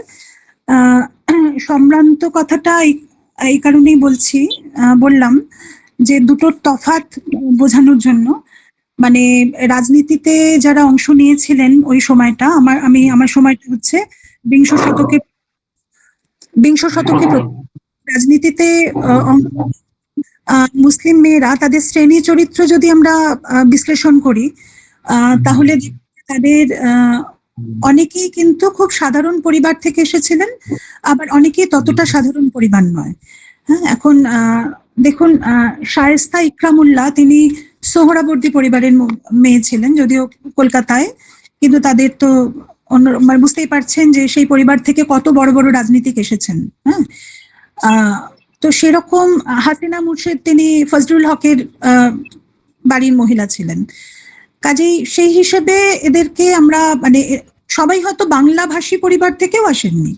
হ্যাঁ, যাদের বাড়িতে মানে অ্যাকচুয়ালি স্যার, এই যে আমরা বাঙালি মুসলিম ভদ্রমহিলা কথাটা যে ব্যবহার করছি, এটাও কিন্তু এই এই এই শব্দবন্ধটাও কিন্তু একটা বিশ্লেষণের দীর্ঘ, মানে এটার একটা দীর্ঘ ইতিহাস আছে কিন্তু। মানে নিজেদেরকে বাঙালি পরিচয় থিতু করা, সেটা কিন্তু মুসলিম মেয়েদের পক্ষে সহজ ছিল না। অনেকের পরিবারে আপনি তো স্যার, মানে আপনাকে আর কি বলবো, আপনি মানে অনেক অনেক ভালো এগুলো জানেন। যেমন সুফিয়া কামাল, তিনি যে বাড়িতে বড় হয়েছেন, যেখানে শায়েস্তাবাদে, সেখানে কিন্তু উর্দুটাই ছিল তাদের ভাষা। বাংলা ভাষা ব্যবহার করাটা তাদের জন্য নিষিদ্ধ ছিল। এরকম অনেক পরিবার যারা উর্দু ভাষী পরিবার, এবং সম্ভ্রান্ত এই অর্থে যে তারা যাদেরকে আমরা শরীফ বা আশরাফ পরিবারের মানুষ, মানে সদস্য বলতে পারি আর কি। তো এইরকম পরিবার থেকে আসা মহিলারাও যেমন রাজনীতিতে অংশ নিয়েছেন, যাদের মধ্যে একজনের নাম স্যার আমি করেছি, সাকিনা মুইদজাদা। হ্যাঁ, সাকিনা মুইদজাদা, যিনি, যার বাবা ইরান থেকে এসেছিলেন, একটা পত্রিকা সম্পাদনা করতেন হাবলুল মতিন বলে, আমি সঠিক উচ্চারণ করছি কিনা জানি না। তো এবং যিনি বাংলা, বিহার, উড়িষ্যা এবং আসামে প্রথম মাস্টার্স করা মুসলিম মহিলা কলকাতা বিশ্ববিদ্যালয় থেকে। হ্যাঁ, সাকিনা মুইদজাদা। তার দিদি সুলতানা মুইদজাদা, তিনি প্রথম গ্র্যাজুয়েট, মুসলিম মহিলা গ্র্যাজুয়েট, যদিও তিনি প্রাইভেটে পরীক্ষা দিয়েছিলেন। তো এদের ক্ষেত্রে আমি সম্ভ্রান্ত কথাটা উচ্চারণ করেছি। বা জোবায়দা খাতুন চৌধুরী, হ্যাঁ, তিনিও তা এক অর্থে, মানে তিনি সম্ভ্রান্ত পরিবারেরই মহিলা ছিলেন অবশ্যই। আবার একই সঙ্গে খুব সাধারণ পরিবার থেকে, একেবারেই শিক্ষিত নন, খুব রক্ষণশীল পরিবার থেকে উঠে আসা মুসলিম মহিলারাও ছিলেন, যারা কিন্তু মানে বিভিন্ন ধারার আন্দোলনে যোগ দিয়েছেন। কাজেই মানে একদল, মানে তবে যেটা অবশ্যই মানে মানতে হবে, বলতে হবে, সেটা হচ্ছে যে এদের তারাই রাজনৈতিক আন্দোলনে বা সক্রিয় রাজনৈতিক আন্দোলনে এসেছেন, যাদের পরিবারের একটা রাজনৈতিক উত্তরাধিকার ছিল, একটা রাজনৈতিক সংযোগ ছিল। মানে একেবারে রাজনীতির সঙ্গে কোনো সংযোগ নেই এরকম মহিলারা নেতৃত্ব দিতে এগিয়ে এসেছেন, বা কংগ্রেসি রাজনীতিতে আসছেন, বা মুসলিম লীগ বা কৃষক প্রজা পার্টি, এরকমটা কিন্তু কম। তো এই ব্যাপারটা বোঝানোর জন্য আমি সম্ভ্রান্ত কথাটা আর কি বারবার ব্যবহার করেছি। আর স্যার আর একটা কি, প্রথমে একটা কি, আচ্ছা রোকেয়ার কথা আপনি বলছিলেন। হ্যাঁ হ্যাঁ, রোকেয়ার কথা বলতে গিয়ে যে মানে তার মতো মানে নারীবাদী বক্তব্যের তীক্ষ্ণতা বা এতটা আধুনিক বক্তব্য যেরকম আমরা তার সমসাময়িক হিন্দু ব্রাহ্ম লেখিকাদের মধ্যেও পাই না। হ্যাঁ, সেটা সত্যি কথা, একেবারেই সত্যি কথা। কিন্তু কিছু কিছু প্রবন্ধে, এই মুহূর্তে সবটা তো আমার হাতের কাছে নেই, দু একটি প্রবন্ধে তিনি কিন্তু বলছেন যে আমাদের সেইটুকু স্বাধীনতাই দরকার মুসলিম মেয়েদের, যেটুকু ইসলাম আমাদেরকে দিয়েছে। মানে আমাদের তো সবই আছে, মানে বলার এটা হচ্ছে এরকম যে আমাদের তো ইসলাম তো আমাদেরকে বঞ্চিত করেনি। ইসলাম তো কখনো বলেনি যে মেয়েরা মানে তারা শিক্ষিত হবে না ইত্যাদি। কাজে ইসলাম আমাদের যথেষ্ট শিক্ষার কথা বলেছে, যথেষ্ট স্বাধীনতার কথা বলেছে। এবং এই যারা মেয়েদেরকে পর্দার মধ্যে বা অবরোধের মধ্যে রাখতে চান, তারা আসলে ইসলাম বিরোধী, তারা আসলে ইসলামের ভুল ব্যাখ্যা করছেন। হ্যাঁ, এবং পর্দা এবং অবরোধের মধ্যে একটা পার্থক্য করে খানিকটা যেন রোকেয়াও, মানে কিছু কিছু জায়গাতে, বিশেষ করে ওনার যে বোরখা বলে যে প্রবন্ধটা আছে, সেখানে তো উনি সরাসরি বোরখাকে সাপোর্ট করছেন। মানে বোরখার সঙ্গে শালীনতার একটা সম্পর্ক আছে, এটা তিনি মনে করছেন। মানে একদিকে তিনি বলছেন মানে মেয়েরা জজ ম্যাজিস্ট্রেট হবে না কেন? হ্যাঁ, আমাদের কি হাত নেই না পা নেই নাকি নেই? হ্যাঁ, আমাদের তো সমস্ত রকম, আমরা পড়াশোনা করবো না কেন? আমরা সব রকম ভাবে এগিয়ে যেতে পারবো। তিনি বলছেন অর্ধাঙ্গিনীর বদলে অর্ধাঙ্গ শব্দটা ব্যবহার করা হোক। পুরুষ, আমরা যদি অর্ধাঙ্গিনী শব্দ ব্যবহার করি তাহলে পুরুষদেরকে আমরা অর্ধাঙ্গ বলবো না কেন? এতটা র্যাডিক্যাল কথাবার্তা যিনি লিখছেন বলছেন, তিনি আবার কোনো কোনো জায়গাতে যেন মনে হচ্ছে একটু পিছিয়ে এসে কোথাও যেন সমঝোতা করে নিচ্ছেন পর্দা বা অবরোধের সঙ্গে। মানে যিনি অবরোধবাসিনী লিখছেন, এখন এটা আমাদের মানতেই হবে, অবরোধবাসিনী তো ওনার পরে, অনেক পরের লেখা। বোরখা উনি যখন লিখছেন তখন ওনার 23 বছর, 23 বয়স। কাজেই পরিণত বয়সে তিনি অনেক বেশি অগ্রসর, অনেক বেশি আধুনিক চিন্তা ভাবনা পরিচয় দিয়েছেন, এটা তো আমাদের বলতেই হবে।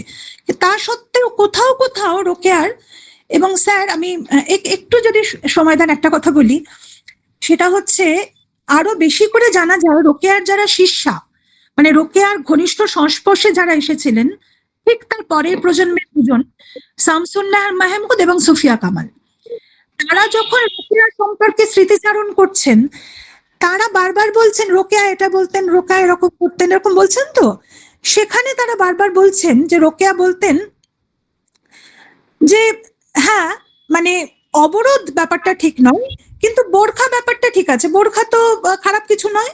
হ্যাঁ, রোকেয়া বলতেন যে হ্যাঁ, ইসলাম আমাদের যতটুকু স্বাধীনতা দিয়েছে ততটুকুই তো আমরা, ইসলাম তো কিছু কম দেয়নি, আমরা সেটুকুই ভোগ করবো। মানে এটা যতটা রোকেয়ার কথা, তার থেকেও বেশি বোধহয় শামসুন্নাহার মাহমুদ এবং সুফিয়া কামালের কথা। মানে তাদের স্মৃতিচারণে আমরা রোকেয়াকে যেভাবে দেখছি, তার সঙ্গে অবরোধবাসিনী রোকেয়ার কিন্তু একটা তফাৎ, মানে আমার তো নিজের মনে হয়েছে যে রয়েছে।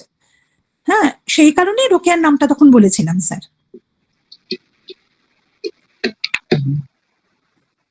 না, অনেক ধন্যবাদ, অনেক ধন্যবাদ। কিন্তু মানে এই কারণে কি তাকে সাম্প্রদায়িক বলা যাবে কিনা? না না না, একদমই না, সাম্প্রদায়িক একদমই, একেবারেই রোকেয়াকে বলবো না, কিভাবে বলবো?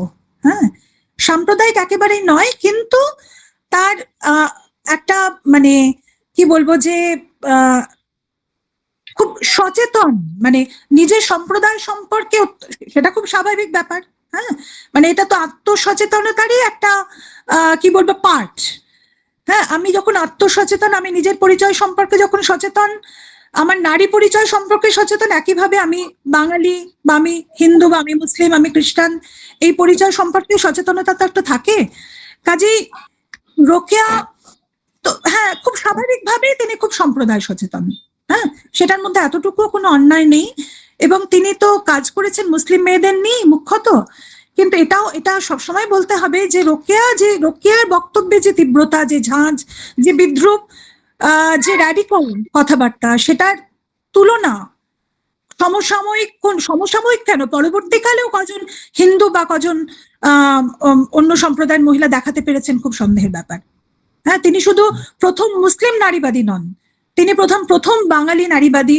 এমনকি তাকে আমরা মানে সরলা দেবী চৌধুরানীরও আগে, মানে উপরে স্থান দিতে পারি নারীবাদী হিসেবে। এটা আমার নিজের ব্যক্তিগত। সুমা, আমি কথাগুলো কেন বলছি, আরো যারা আছেন যে আপনার মানে আমাদের প্রত্যেকেরই হয়তো একটা আপনার কমিউনিটি বা রিলিজিয়াস ব্যাকগ্রাউন্ড, কিন্তু সেটা নেসেসারিলি তাকে সম্প্রদায় করে। যেমন ধরুন হিন্দু মেয়েরা যারা সিঁদুর দিলে কি আমরা তাকে সাম্প্রদায়িক করবো? এটা তো তার একটা সম্প্রদায়ের চিহ্ন, তিনি নিয়ত বহন করছে। কিন্তু সিঁদুর দিলে কি তাকে আমরা সাম্প্রদায়িক বলবো? নিশ্চয়ই বলবো। হ্যাঁ, না নিশ্চয়ই না। কিন্তু আসলে ওই অবরোধ বা বোরখা যেটা না, সেটার সঙ্গে তো মেয়েদেরকে আটকে রাখার একটা ব্যাপার খানিকটা তো ছিল স্যার, মানে এর সঙ্গে মানে ছিল এবং আছে। এবং সেটা আমি বোরখাকে সমর্থন করে কিছুই বলছি, প্রথা নয় স্যার, শুধু একটা প্রথা নয়। স্যার বলুন। বলুন, ঠিক আছে।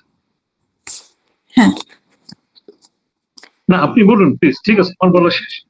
হ্যাঁ, এটা শুধু একটা প্রথা নয়, এটা একটা অস্ত্র হিসেবে ব্যবহার করেছিলেন রক্ষণশীলেরা। হ্যাঁ, সেটা লেখাপড়া করতে যাওয়ার ক্ষেত্রেই হোক, চাকরি করতে যাওয়ার ক্ষেত্রেই হোক, বা ভোট দিতে যাওয়ার ক্ষেত্রে, সব ক্ষেত্রেই মানে দেখা হচ্ছে। এরকমও বলা হয়েছে যে ওই যে বললাম যে 40-এর দশকে প্রায় 39 সালে এসেও বাবা হচ্ছে যে মানে পর্দা কলেজ, হ্যাঁ, তার আগে কিন্তু মুসলিম মেয়েরা রীতিমতো লেখাপড়া করছেন, লোরেটো তো পড়ছেন, তারা ডায়াসেশনে পড়ছেন, তারা চাকরি করছেন, ইংরেজি বলছেন, রীতিমতো লিখছেন, সবকিছুই করছেন। কিন্তু যখন কলেজ তৈরি করার কথা ভাবা হচ্ছে মুসলিম মেয়েদের জন্য, তখন কিভাবে পর্দা কলেজের কথাটা উঠে আসছে, মানে পর্দা কলেজের ভাবনা। তো এই জিনিসটা তো একটা মেয়েদেরকে আটকে রাখার কিছুটা, মানে কোথাও একটা সীমারেখা, একটা গণ্ডি টেনে দেওয়া। হ্যাঁ, এইরকম এক পর্দা ব্যবহার করা হতো স্যার। হ্যাঁ, সেই কারণেই মানে এখনো হয় মানে একটা কোথাও, মানে একটা লিমিটের পরে আর বেশি দূর, সেটা সব জায়গাতেই, আমি শুধু মুসলিম সম্প্রদায়ের কথা বলছি না, অন্য সম্প্রদায় হয়তো অন্যভাবে রয়েছে। হ্যাঁ, তো সেটা তো আছেই বা ছিল। তো যেখানে রোকেয়া অবরোধবাসিনী লিখছেন, সেখানে আমার কোথাও তিনি মানে তার শিষ্যারা বলছেন যে রোকেয়া বলতেন যে একটা মিনিমাম অবরোধ থাকা দরকার, মানে অবরোধবাসিনী লেখিকা বলছেন অবরোধ থাকা, এটা রোকেয়া বলছেন না ডিরেক্ট, তার শিষ্যারা বলছেন স্মৃতিচারণ করতে গিয়ে। এটা একটু অদ্ভুত লেগেছে। জি, অনেক ধন্যবাদ। হ্যাঁ স্যার।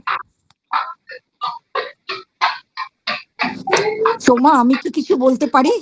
আমি তপতি দিই। হ্যাঁ হ্যাঁ নিশ্চয়ই দিদি, হ্যাঁ অনেক ধন্যবাদ আপনাকে, বলুন প্লিজ। আচ্ছা, অনেকেই চলে গেছেন, তো হ্যাঁ। কয়েকটা আমি বক্তৃতার মানে কয়েকটা পয়েন্ট খালি রাখছি। ফার্স্ট অফ অল, তুমি তোমার অসাধারণ বক্তৃতা, এত অল্প সময়ের মধ্যে তুমি এত বড় একটা ফিল্ড কভার করেছো। আমি সামান্য কিছু বলছি। এটা হলো যে প্রথম non denominational women's organisation, all India organisation, যেখানে নাকি হিন্দু এবং মুসলমান খ্রিশ্চান সবাই একসঙ্গে থাকবে, সেটার পরিকল্পনা কিন্তু করেছিলেন সরলা দেবী চৌধুরানী। সেটা সেই সম্মানটা তাকে দিতেই হবে। ভারত স্ত্রী মহামণ্ডল যেটা উনি করেছিলেন, তার কিন্তু আদলটা নিয়েই আঞ্জুমান এ হিমায়তে ইসলাম তৈরি হয়েছিল, খোয়াতিনে ইসলাম তৈরি হয়েছিল, কেমন। এবং সরলা দেবীর মানে আমি কোনো কম্প্যারিজনের মধ্যে যাচ্ছি না, but her canvas was much more wider, vast and a sustained অনেকগুলো আন্দোলন, অনেক বড় সময় ধরে তিনি কিন্তু রয়েছেন। এবং পুরুষের এত মানে কি বলবো আমি, আঘাত বা এত বাধাবন্ধকতা তাকে পরিহার করতে হয়েছে। একেবারে ভারতীয় রাজনীতি যারা শীর্ষস্থানে আছেন তার ভিতরে গান্ধী ইনক্লুডেড আমি বলবো, হ্যাঁ, সেটাকে প্রতিহত করে তিনি নিজে রয়েছেন। এবং প্রথম একটু সরলা দেবীকে নিয়ে শুরু করছি, যে তুমি শখের কথাটা বললে না, সেটা আরো অনেকগুলো কারণ ছিল যে জন্য সরলা দেবী চলে এলেন। এবং উনি কিন্তু ময়দান ছেড়ে যাননি, তখন থেকে কিন্তু তিনি মেয়েদের শিক্ষার কথাটা ভাবছেন, তখন থেকে মেয়েদের শিক্ষার কথা ভাবছেন, যার থেকে তৈরি হলো ভারতশ্রী মহামণ্ডল, ভারতশ্রী শিক্ষা সদন। নিজেও একটা স্কুল করার কথা ভেবেছিলেন, সেটা ফাইনালি 1899-এ ভাবছিলেন, সেটা হলো গিয়ে 1930-তে ফাইনালি সেই স্কুলটা হলো, কেমন এটা। আচ্ছা, সেটা লিভিং এ পার্ট বলছি, যে আমি মুসলমান মেয়েদের কথা বলতে গিয়ে ভাবছি যে রোকেয়া সাখাওয়াত হোসেনের কথাটা তুমি যেটা বললে, আমাদের মনে রাখতে হবে যে এইগুলো ব্যবহার না করলে, এইগুলো স্ট্র্যাটেজিস ছিল, যে হ্যাঁ বোরখা পড়ো, দিস ওয়ার স্ট্র্যাটেজিস, তাহলে তো স্কুলে কেউ আসতো না।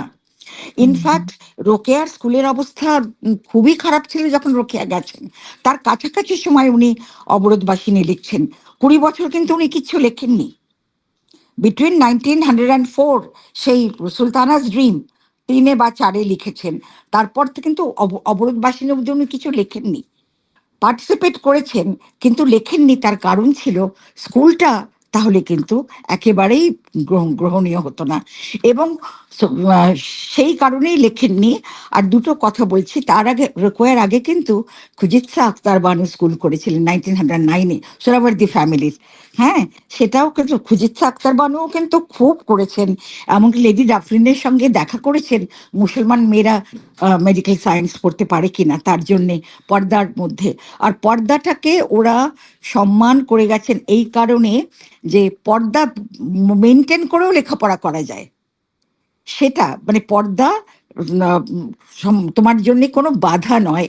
এখনো আমি ভাবি মেয়েরা যদি হিজাব পরে, মেয়েরা যদি পর্দা পরে, আসুক না, সেইভাবে আসুক। তারপরে পর্দা আস্তে আস্তে একদিন ছড়ে যাবে।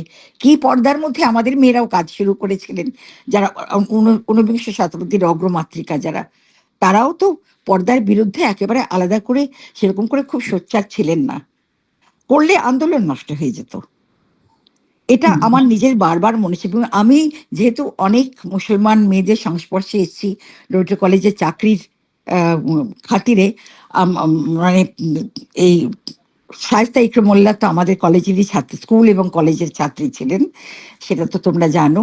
আরো অনেক অনেক মুসলমান মহিলারা, তারা কিন্তু পর্দা পরে ঢুকতেন, বোরখা পরে ঢুকতেন। লেডি ব্রাউন কলেজে পড়েছি, আমার বন্ধু বান্ধবরা অনেকে পর্দা মানে বোরখা পরে আসতো। ওটা তো স্কুলটা, কলেজটা একটা রিলিফের জায়গা ছিল, সেখানে আর পর্দা পড়তে হতো না। বাড়িতেও কিন্তু তাদের খুব স্ট্রিক্ট পর্দা মেনটেন করতে হতো, সেটা সত্যি কথা। কাজেই পর্দা কোনো হিন্ড্রেন্স নয়, এটাই বলতে চেয়েছিলেন তারা। এটা একটা স্ট্র্যাটেজি ছিল বলে আমার ধারণা। হ্যাঁ, আর খুঁজিচ্ছা, আর আরেকটা কথা, আমরা যখন মিসেস মুর্শেদ সম্বন্ধে বলছি, এটা আমি অনেকবার বলার চেষ্টা করেছি, তুমি যখন লিখবে তোমার থিসিসটা ফাইনালি, তখন মনে রেখো, তখন হয়তো আমি নাও থাকতে পারি, যে উনি না থাকলে কিন্তু আমরা রোকেয়াকে চিনতাম না। স্কুলটার এত দুরবস্থা হয়েছিল, ওটাকে কিন্তু মানে সরকারি অনুদানের আওতায় আনলেন, সেটা কিন্তু এই মুর্শেদকে, সাকিনা মুর্শেদ, তো তাই তো ফার্স্ট নেমটা আমি একটু ভুল করছি বোধহয়। হাসিনা মুর্শেদ, হাসিনা মুর্শেদকে মনে না রাখলে ওর সমস্ত কিন্তু নষ্ট হয়েছিল।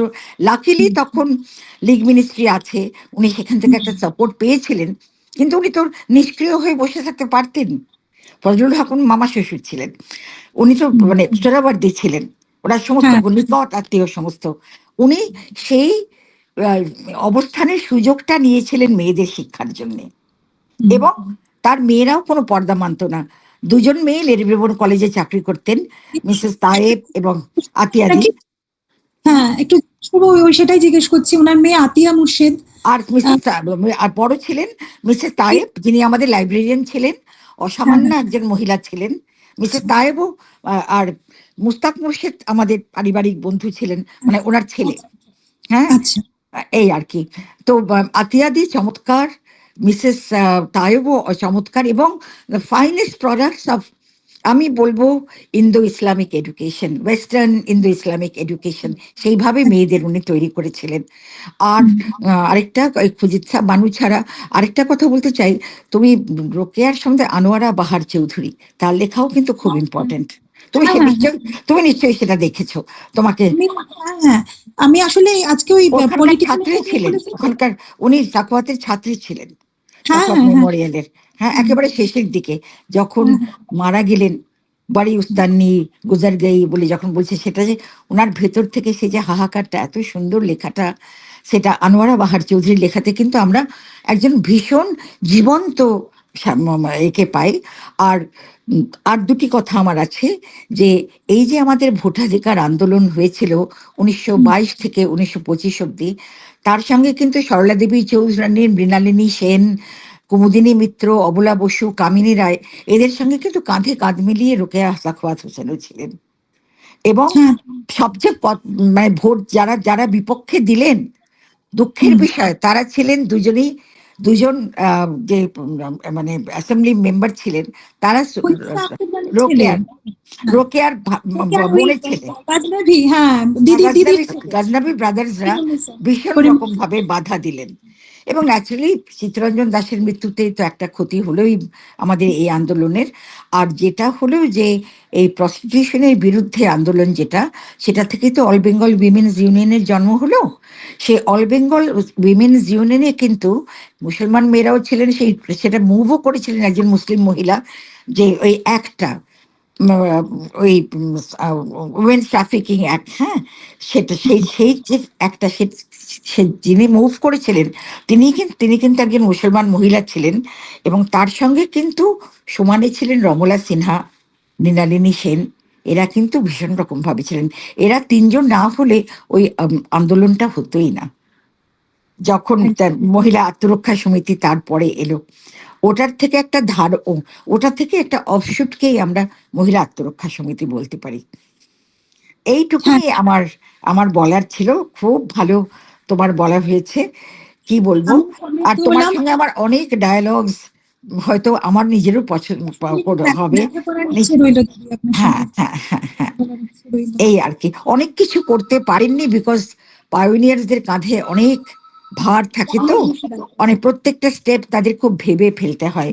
এবং আমাদের সমাজ কি এখনো কি কম রক্ষণশীল? কনস্ট্রেইন্টস, প্রত্যেক যুগ আলাদা করে নতুন কনস্ট্রেইন্ট আনে, এই আর কি। ঠিক আছে, এই পর্যন্ত। অনেক ধন্যবাদ। আমাকে বেরিয়ে যেতে হচ্ছে মিটিং থেকে। মেজবাকেও আমি আমার আদাব জানাচ্ছি, নমস্কার জানাচ্ছি। আপনি ছিলেন, থ্যাংক ইউ, ভালো থাকবেন। অনেক ধন্যবাদ দিদি, অনেক নমস্কার আপনাকে। সবাই ভালো থাকবেন। এটা না একটা আলোচনায় তুমি অনেক কিছু বললে, তবু ভরিল না চিত্ত। আরেকটা হলে ভালো হয়। ঠিক আছে দিদি, আপনাদের অনুমতি নিয়ে, স্যার আপনার অনুমতি নিয়ে আমি লিভ করি তাহলে। আর মনে হয় না কারো কোনো প্রশ্ন থাকবে। জি, অনেক ভালো। হ্যাঁ স্যার, আমি তাহলে লিভ করছি। দিদি, আমি লিভ করছি তাহলে, কেমন? আপনাদের প্রণাম, ধন্যবাদ। আপনাকে